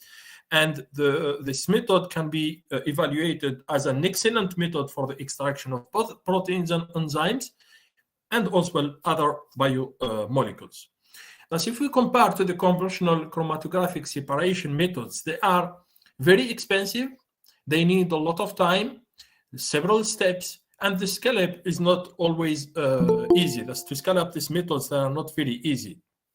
That's why, if we consider these methods or problems, that's why there is need to have simple, more efficient, and economical purification strategies in order to recover the proteins of interest, specifically enzymes. And for this, if to achieve those objectives, the three-phase partitioning allow to handle these problems, because it's an emerging and ideal extraction technology. It's very simple and rapid in recovery, and is easily scalable. And it reduces as well the number of steps that are needed for the downstream separation, and achieves mostly high yield and purity, involving very low investment, less energy, and lower labor cost. And here you can see over the last 20 years, the number of publications that reported the use of three-phase partitioning. That's in this sense that we proposed, or we work on this topic to extract endogenous enzymes that can be used for different food industry objectives. That's from few of the advantages of the system, the purification as well as the concentration of the macromolecules, and I focus mostly on proteins, unlike chromatography, which dilutes them. Thus, this tool concentrates more. It's not like the chromatographic methods, they dilute the target macromolecule. Second, thus it lowers the viscosity by removing the DNA, polysaccharides, and lipid micelles. And I will give further details about this, because they are mostly in the upper phase for the lipids, and in the lower phase for the polysaccharides and DNA as well. And we achieve higher fold purification than achieved in simple salting out. If you use only salting out to concentrate your protein, that's with the TPP system, you can achieve better results. And it's used for direct use for crude cultures that contain cell debris without any pre-clarification. And this is very interesting. I will give you as well an example. When you use a mixture or an extract, and your pigment can be, for example, taken to the upper phase, and this is very interesting to use to remove other the pigments in your solutions. And it's the use of mild operation condition and structural stability of proteins is maintained. Thus, it's not an aggressive method compared to the other approaches. And now if we compare it to the other aqueous systems, especially the ATPS or the aqueous two-phase system, we don't need to use any polymers. And this is and thus you don't need to remove it later. And this is very interesting and suitable as well.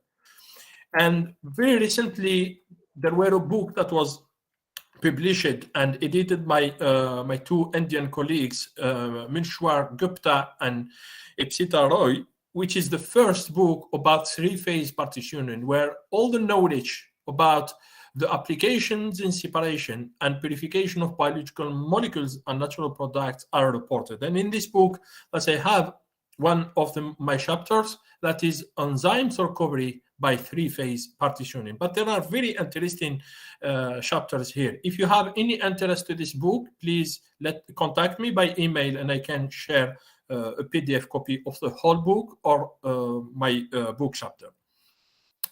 The TPP system, we have as well some patents, and one of them is the use of three-phase partitioning method to purify a protein from Ward.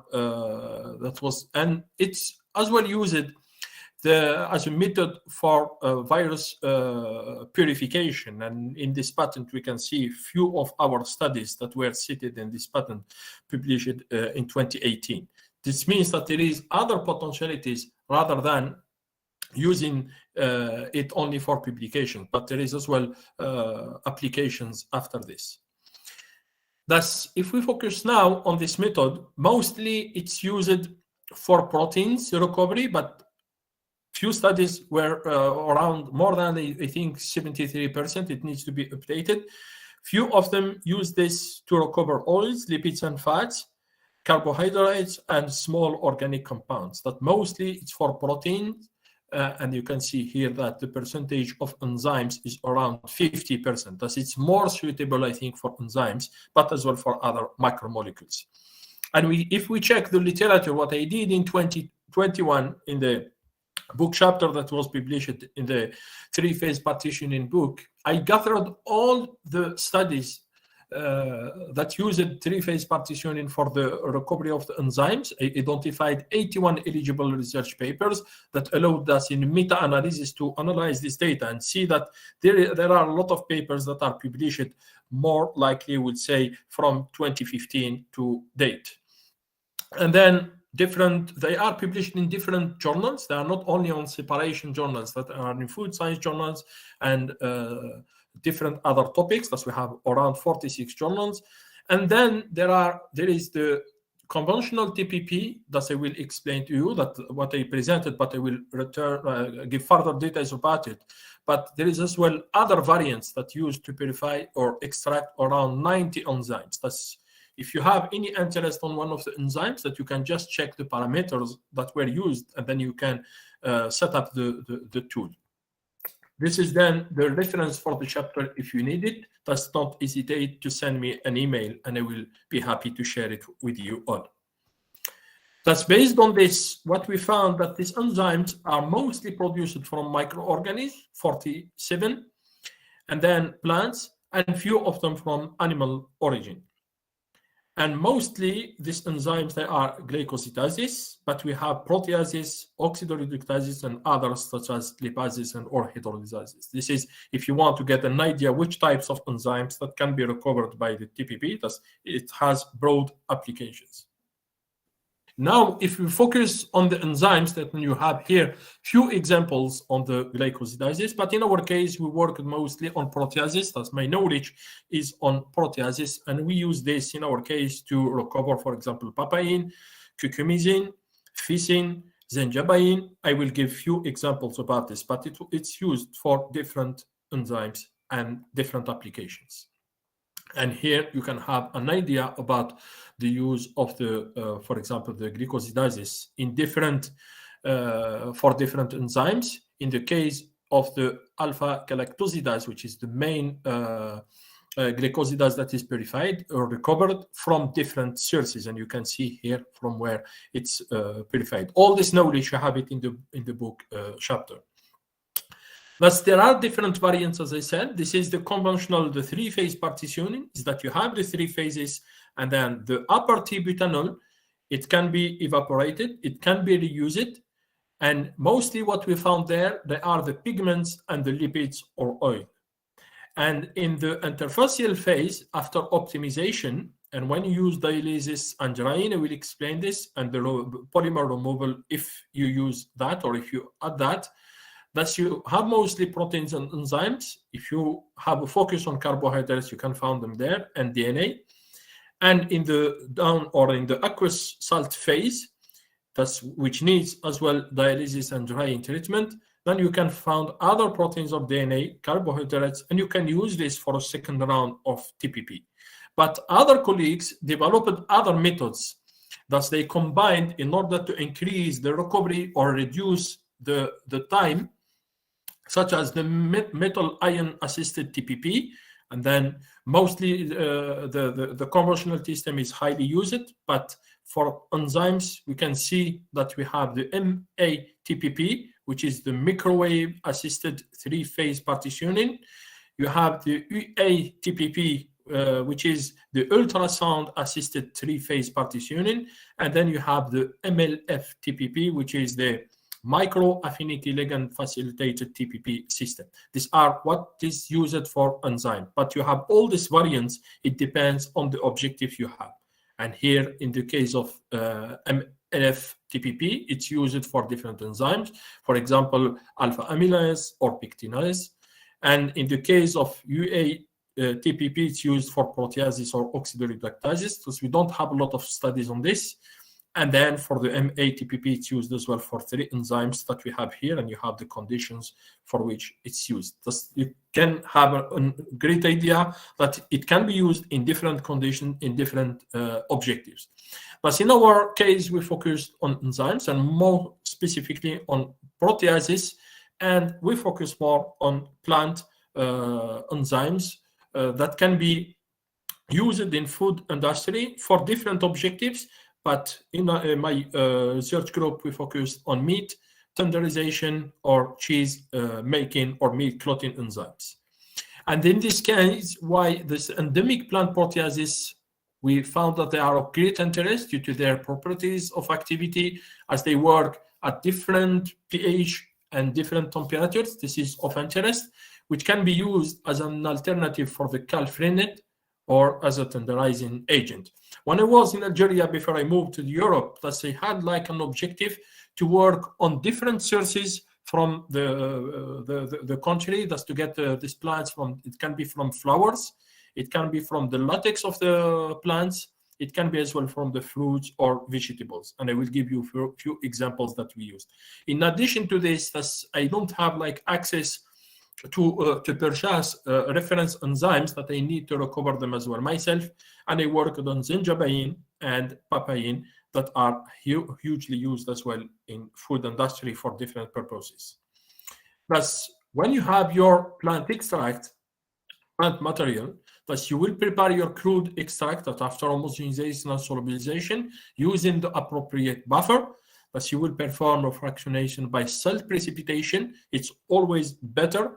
Likely you will have your dialyzed crude extract, and it's from this then the TPP or the recovery phases will start in order to get your enzyme or protein of interest. As the mechanism behind the TPP is, you can find here very nice references, including one of the book chapters that published in 2018 to get these details. The exact mechanism is not really well described, but overall, we know that it's a combination of properties. It can be the salting out, it can be related to the osmolytic properties, to the cosmotropic precipitation of proteins. It can be related as well to the conformational tightening of the proteins. That it's a combination of different mechanisms that allow to achieve very nice results with this approach or method. How it works, as I said, you have your crude dialyzed extract, which contains different proteins. In addition, you have a pigment. To this, you will add an optimized concentration of the salt. We use mostly ammonium sulfate, and then you will add the tert butanol, the organic solvent. After 1 hour, you need to perform like stirring each 15 minutes if you want. You will centrifuge mostly we use lower temperatures when we work with proteases or enzymes after a certain time, but you will get your protein of interest recovered in the interfacial phase, and the pigment, you will see it in the upper phase. And then you can carefully collect this fraction for which you will perform dialysis and overall characterization in terms of what is the concentration of ammonium sulfate you need, pH, other conditions of interest, including the ratio between the crude extract to the tert-butanol, temperature, and so on. So I will give you a few examples of this to see the results. When we optimize the parameters, we increase the purity, and we as well increase the purification fold, which is highly searched in this context. And here you have an example for data is about this. That's when we worked on one of the dialyzed crude extracts that you have here, the profile of the whole proteins on one STS page, that's electrophoresis. And then you see here the mixture. Then when you recover your enzyme, you have only the protein of interest at the end that is recovered in this case in the interfacial phase. And here you have, when we worked with the Cucumis Milo juice, you can see how it is, the extract. And then when we perform when we add the tert-butanol and ammonium sulfate, this is the profile that you have. And after separation, you can see here, this is the aqueous phase, this is the intermediate phase, and this is the upper phase that contains the pigments. Thus, we remove mostly all the pigments from the enzyme, which is very interesting in this sense as well. And then different parameters are of interest. That's as I said, that's the salt, the cosolvent types, and the concentration are very important. The temperature and pH, this is what we mostly optimize. And in this paper, for example, you can see that we use it in the case of zenjabain to recover that, different salts and different organic solvents. But mostly we have always best results with the tert-butanol and with the ammonium sulfate. We work with different concentration of the salt from 20 to 80%, and then we identify what is the best concentration. And then with different ratios of the crude extract to the tert-butanol, the same as well. We work in a broad conditions, as well as for the pH and temperature that we optimize as well. If we focus on the results of the meta-analysis I did, that mostly we can see that more than 40% or around 50% is the main suitable concentration of ammonium sulfate. And then for the ratio of the crude extract to the tert-butanol, we can see that the 1:1 is the best condition used, but we can have higher or lower. And in terms of the yield, the percentages are always higher than 75% in most of the studies, and we can achieve more than 200% for 10 enzymes, and this is very, very interesting. Thus, we achieve much better than chromatographic methods, and I will show you that later. And in terms of the purification fold, thus mostly they are higher than 5, which is as well very interesting. I will give you the first example about the recovery of the ficin or the ficain, the enzyme that is in the latex. It can be as well in the leaves of the Ficus carica or from the fig. This is one of the first paper we published. Thus, you have the different steps that will allow you to get your extract, and from that you will perform the separation. Thus, we found, for example, here we characterize the pH, the temperature, and the activity and stability of the enzyme. You can see here that we recovered with high purity this enzyme, that is in our case around 23 kilodalton. And here we have further details about this optimization. Thus, here you have the crude extract, and then when you start optimizing the ammonium sulfate, you have these profiles, and then when you optimize the tert-butanol, and then you optimize after the pH, and here they are the main conditions that we found, you can see the purity at the end. Thus, you improve the milk clotting activity, you have very better or better results, and in addition, that you optimize the parameters. In this case, to achieve the best results of the recovery, they were a pH 6.5, 40% ammonium sulfate, and a ratio of 1 to 0.75 with crude extract of the enzyme antibutanol. And we achieved a yield of 167%, which is very nice. In the same sense, we focused as well to recover from the cucumisine. That's, if you know, major parts of modern fruits, they can be used as byproducts, especially the seed byproducts. It can be as well the peel. And from this sense, we said, why not to use it? In our case, to set up the approach or the method, as we worked on the different conditions, that we used the seeds, we used the juice, we used as well the placenta of the fruits. And from this, we identified that there is more activity in the juice, and we focused only on that. And for this, we did as well the optimization of the ammonium sulfate. You can see here we worked on different conditions. 60% was the best results, gave the best results. And the crude extracted tertbutanol, it was 1 to 1.25. And then we optimized the pH. You can see that from pH 8 and so to 9, we have very nice results. And in terms of the temperature, we have best results from 10 to 20 or 25. And from this, then we focused on these conditions to recover the enzyme that we confirmed as well with zymography in terms of its activity. In addition, that you can see here that we achieved a recovery yield of 156 in the interfacile phase, and we have a purification fold of 461. And then you can see in terms of the clotting activity that we have very nice results, mostly in the basic conditions that is suitable for cheese making. In terms of temperature, then when you increase the temperature that you have, the less time needed for the coagulation, which is very interesting.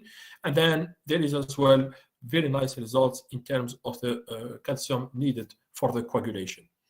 And then for the stability of the enzyme, thus we did different tests at 4 degrees, the storage at 4 degrees, or 25 degrees, or minus 20. And then you can see that this enzyme, when recovered with the TPP system, is highly stable at minus 20 for several days, which is as well a confirmation of its possibility to be used by cheese making or by cheese industry.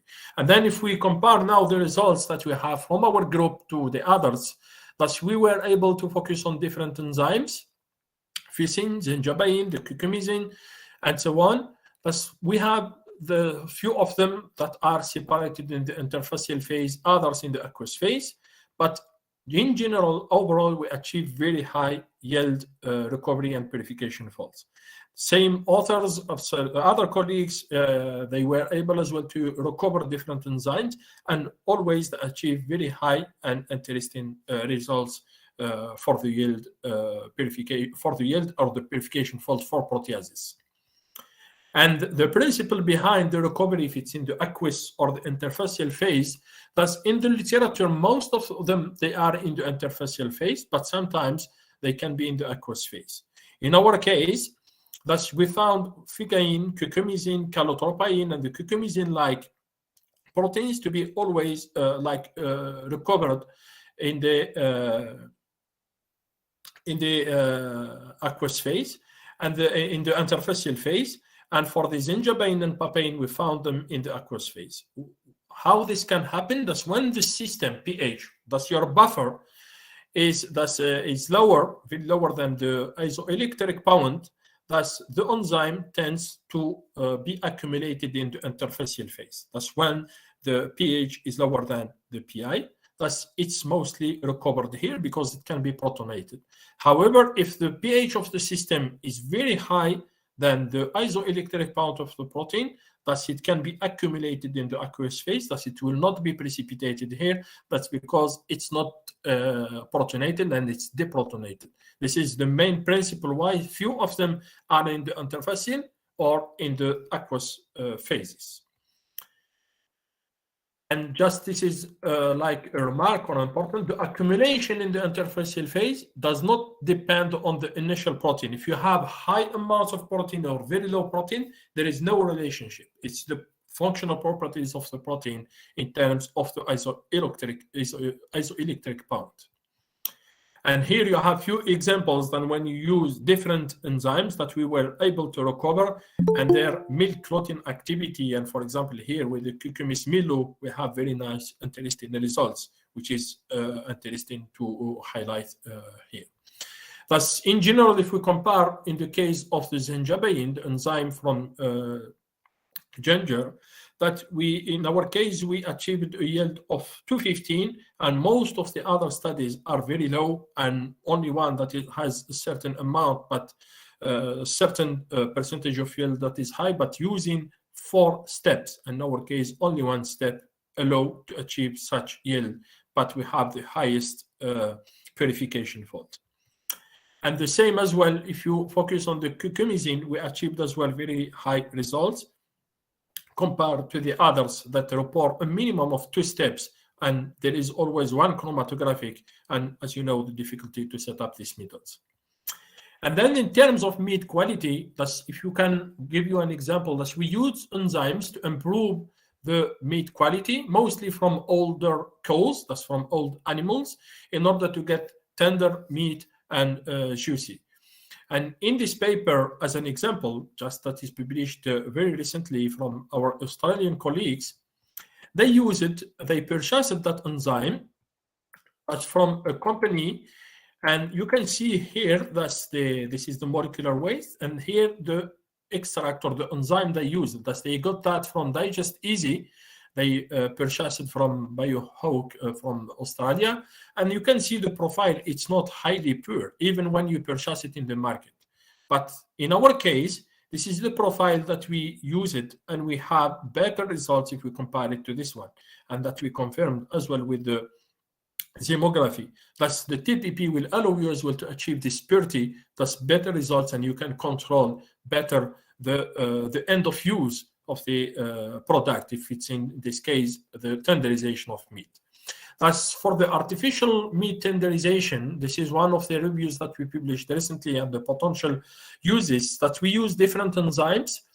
Mostly we use papain, bromelain, fisin, because they are generally recognized as safe, but there is as well emerging use of zenjabain and actinidine. Thus, there are different manners how we can use them to tenderize meat: by injection, by spraying or pulverization, or also by marinating or infusion of the meat. We can combine these methods with other tenderization-based methods, such as the high hydrostatic pressure, ultrasounds. We can include as well cooking under sous vide and different other approaches.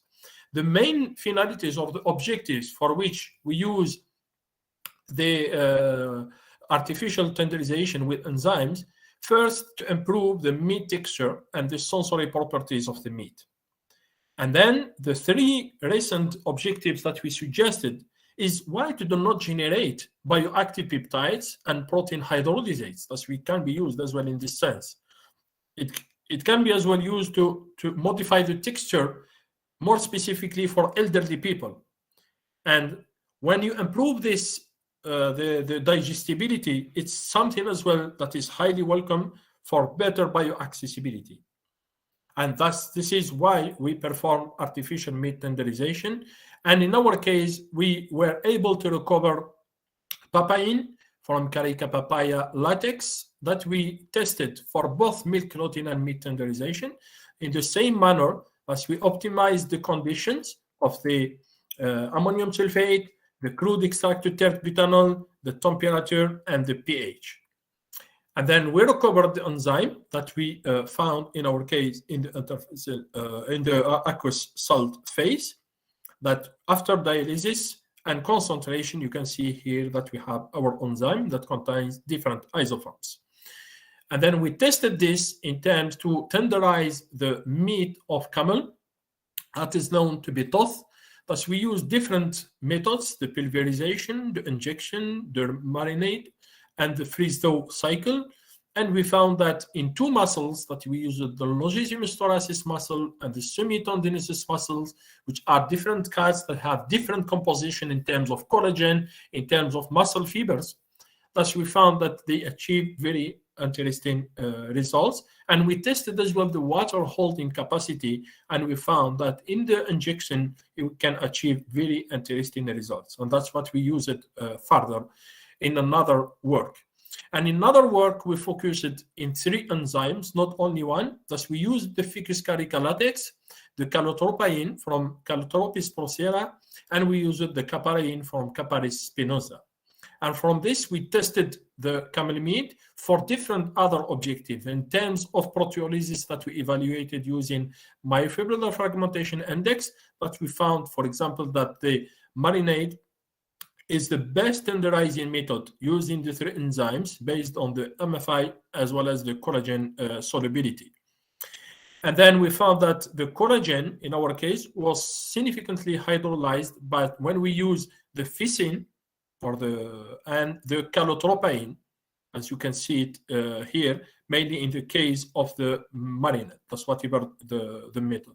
Thus, we found as well that the 3 proteases, they achieve a low promising antioxidant activities that we evaluated by the DPPH method, with the FRAP method, and with the ORAC method.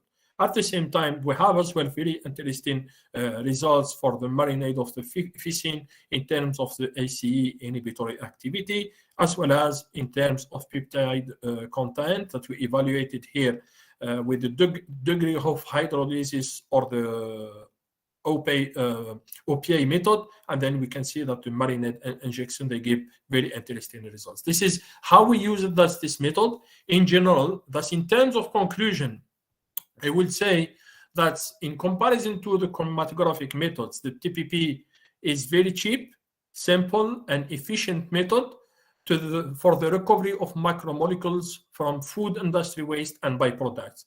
And you have here, I think, all the knowledge about this tool. And if you have any questions, I'm here like to respond to your questions. Thanks for listening, and I'm here to respond to any question you have about the system or related topics. Thank you. Thank you, sir. Thank you for your amazing presentation and enlightening approach. We are overwhelmed with gratitude by your incredible ideas, experimental designs, and successful outcomes that you have shared with us. Now the platform is open to take a few questions. There are a lot of questions waiting for you, sir.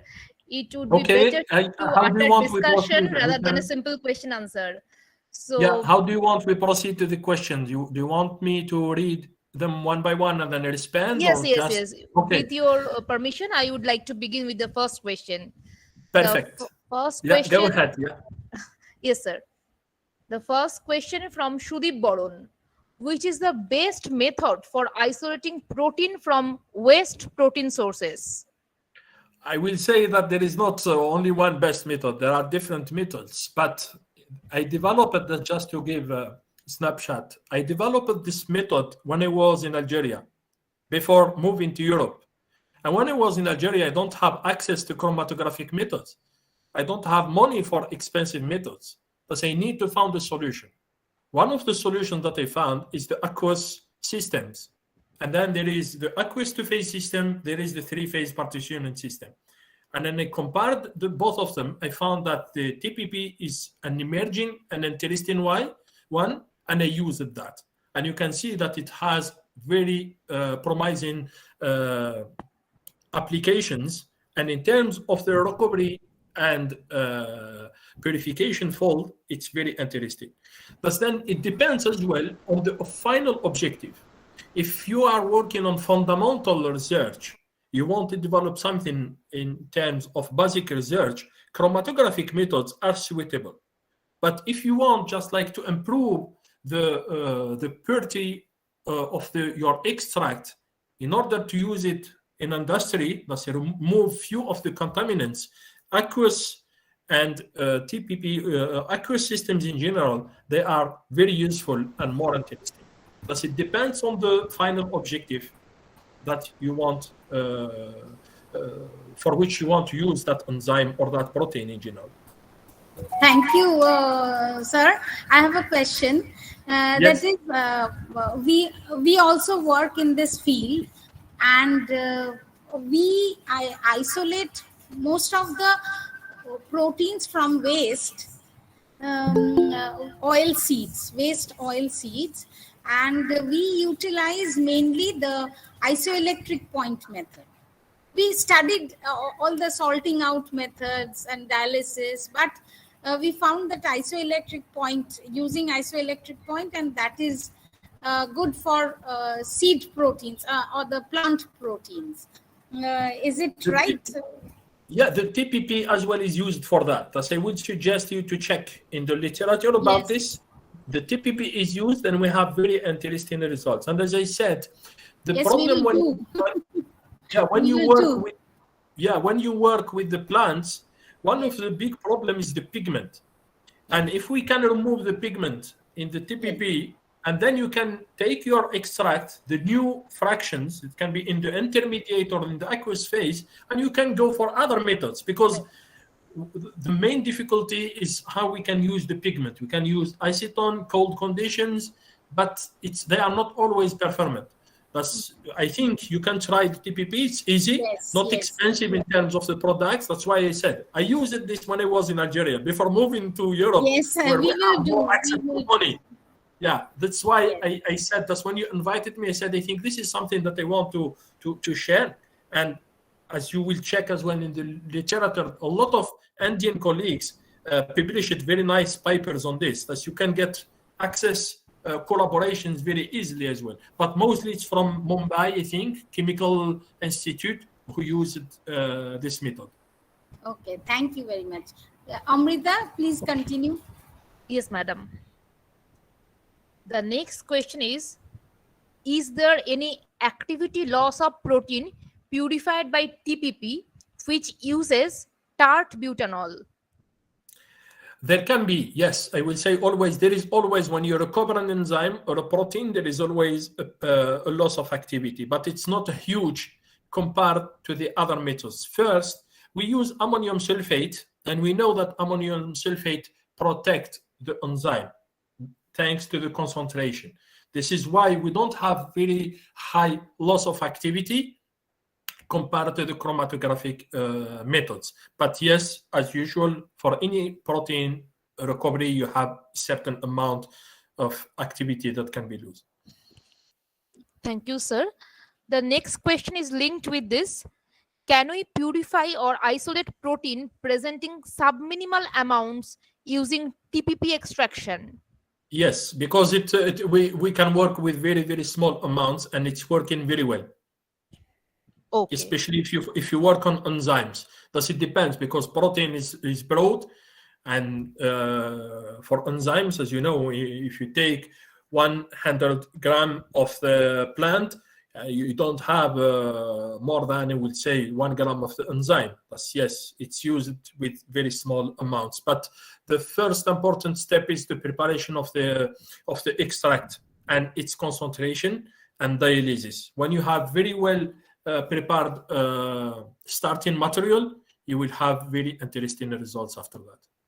So you have told that the accuracy level is so much in the minimum amount of protein also. Yes, at the same time, but it depends on the type of the enzymes. There are a few enzymes where very, very small activity you can recover it. Thus, with the TPP, you will not have a loss of that. If your enzyme is there, if your enzyme is in the crude extract, you did the first quantification or activity.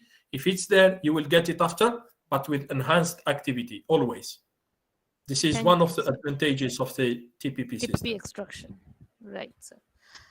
The next question is, in which scenario can we use two-step TPP extraction for protein purification? How it is different from the other two methods? Yeah, there is no difference. This is if, for example, you have your proteins, the protein of interest that is recovered in the interfacial phase, but there is another isoform, another protein that is close in terms of molecular weight, in terms of the isoelectric bond. Thus, you will get first those two proteins together, and then you will do another separation using another buffer that will allow you separate the two of them and avoid contamination. But we have only 3 to 4 studies that used the two TPP system in 2 steps. Thus, we don't have a lot of papers on that. Thus, it's used as well if you want to better increase the fold purification fold. It's in this sense, but mostly we achieve high and interesting results with only 1-step TPP system. Thank you, sir. There is another question. What are the various process parameters that are needed to be optimized for TPP purification? That's what I presented. It's always the ammonium sulfate concentration. This is first. The ratio between the tert-butanol, the organic solvent, because you can use the others, but mostly the tert-butanol works very well. And the crude extract, this is the ratio. And then the pH, the temperature, these are the main parameters that we optimize. And then if you use the other variants of the TPP, that you need to optimize. And if you use UA ultrasound assisted TPP, that you need to optimize as well the ultrasound parameters. And here you will improve the extraction and you will reduce the time. Mostly we don't improve the yields, but we reduce the time needed to get your enzyme out. This is mostly, but there can be slight maybe difference in the yield. If you compare the conventional TPP and the variant, it can be, as I said, ultrasound or microwave assisted TPP, but you have as well to optimize those microwave parameters. I never worked with that. I only used the conventional TPP as I presented that today. Okay, sir. So there are another question. What are the problems associated with large-scale utilization of TPP extraction process? The question is not very clear. Can you repeat, please? What are the problems? What are the problems associated with large-scale utilization of TPP extraction process? For now, I cannot. For industrial application, for industrial application, where the large-scale utilization is needed. From our expertise, we don't have yet high any scalability of the method. Even there are few of them that work it with, I think, around 5 to 10 liters of the crude extracts. But then I don't have further details about this. If people use that at the industry level, we produced high quantities of cheese in our case. We tenderized high amounts of meat in our case. But then the final use, we are not yet at that level, I would say. But I think the main difficulty is to get funding and get support from industry. This is, I think, the main problem, because then if the industry will not express any interest or they are not yet ready to use your enzymes, I think this is the main problem, but I cannot see others. Because for now, what we did is at the research level only, and we need to move forward. It's a very interesting one. Yeah, that's you need. If you can collaborate with someone, I think it's in this sense. That's what we need. I think we have like to develop the science behind, and then we need to go further. And I think we isolate these proteins and then we hydrolyze them. And hydrolyzed food proteins, they were used in different applications like hypercholesteremic or hypertensive, antihypertensive agent. We work in that field. Antimicrobial immunomodulatory peptides. We work with peptides.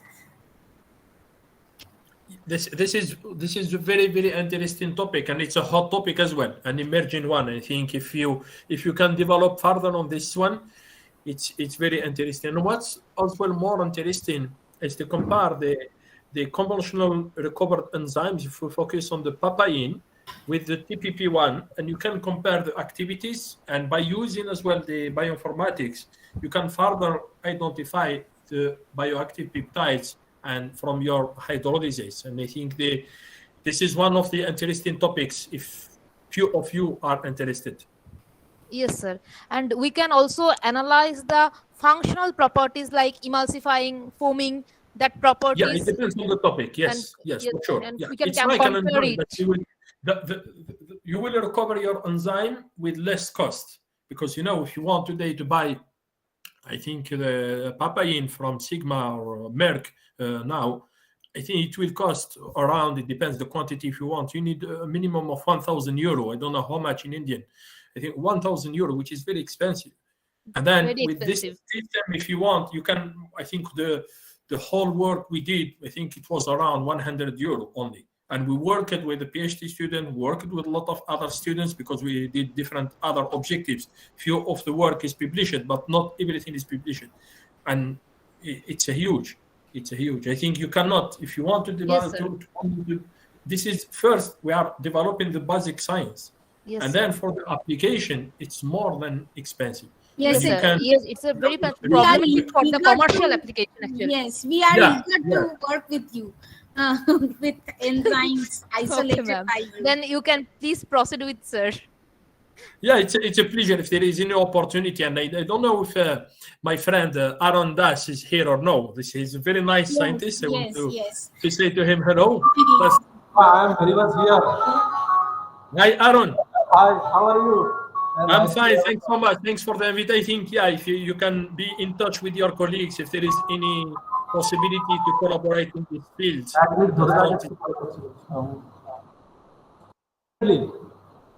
We will collaborate and we can do some work. Yeah, if there are any people who are interested in this topic, just don't hesitate. As there can be different things that can be done. And as I said, the most interesting thing is it's a topic that is not very expensive, but the application is very nice. We will discuss and I will let you know if there is any That's perfect. Yeah, that's perfect. Yeah, I don't know if there are other questions. No, No, there sir. is no question. That is a repetition, I think. So, Amrita. Yes, ma'am. So I think that the strategies, the inexpensive strategies for the development would be much more helpful in India, the developing countries.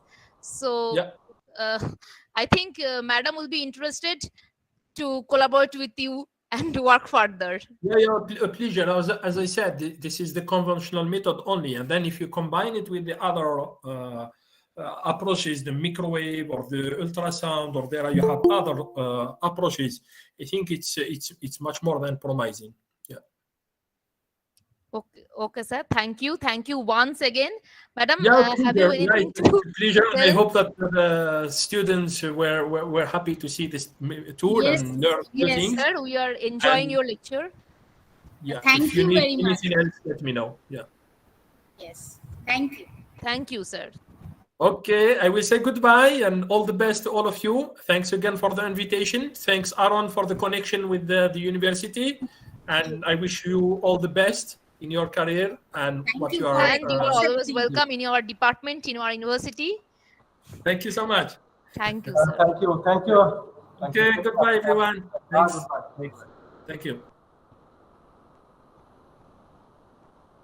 Hello. Aditi. Madam,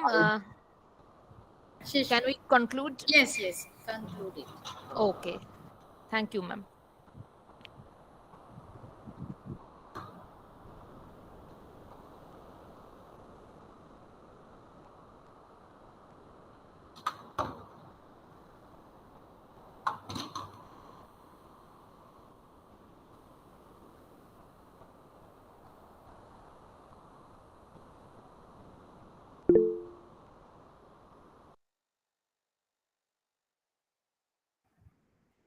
So we are concluding this session here.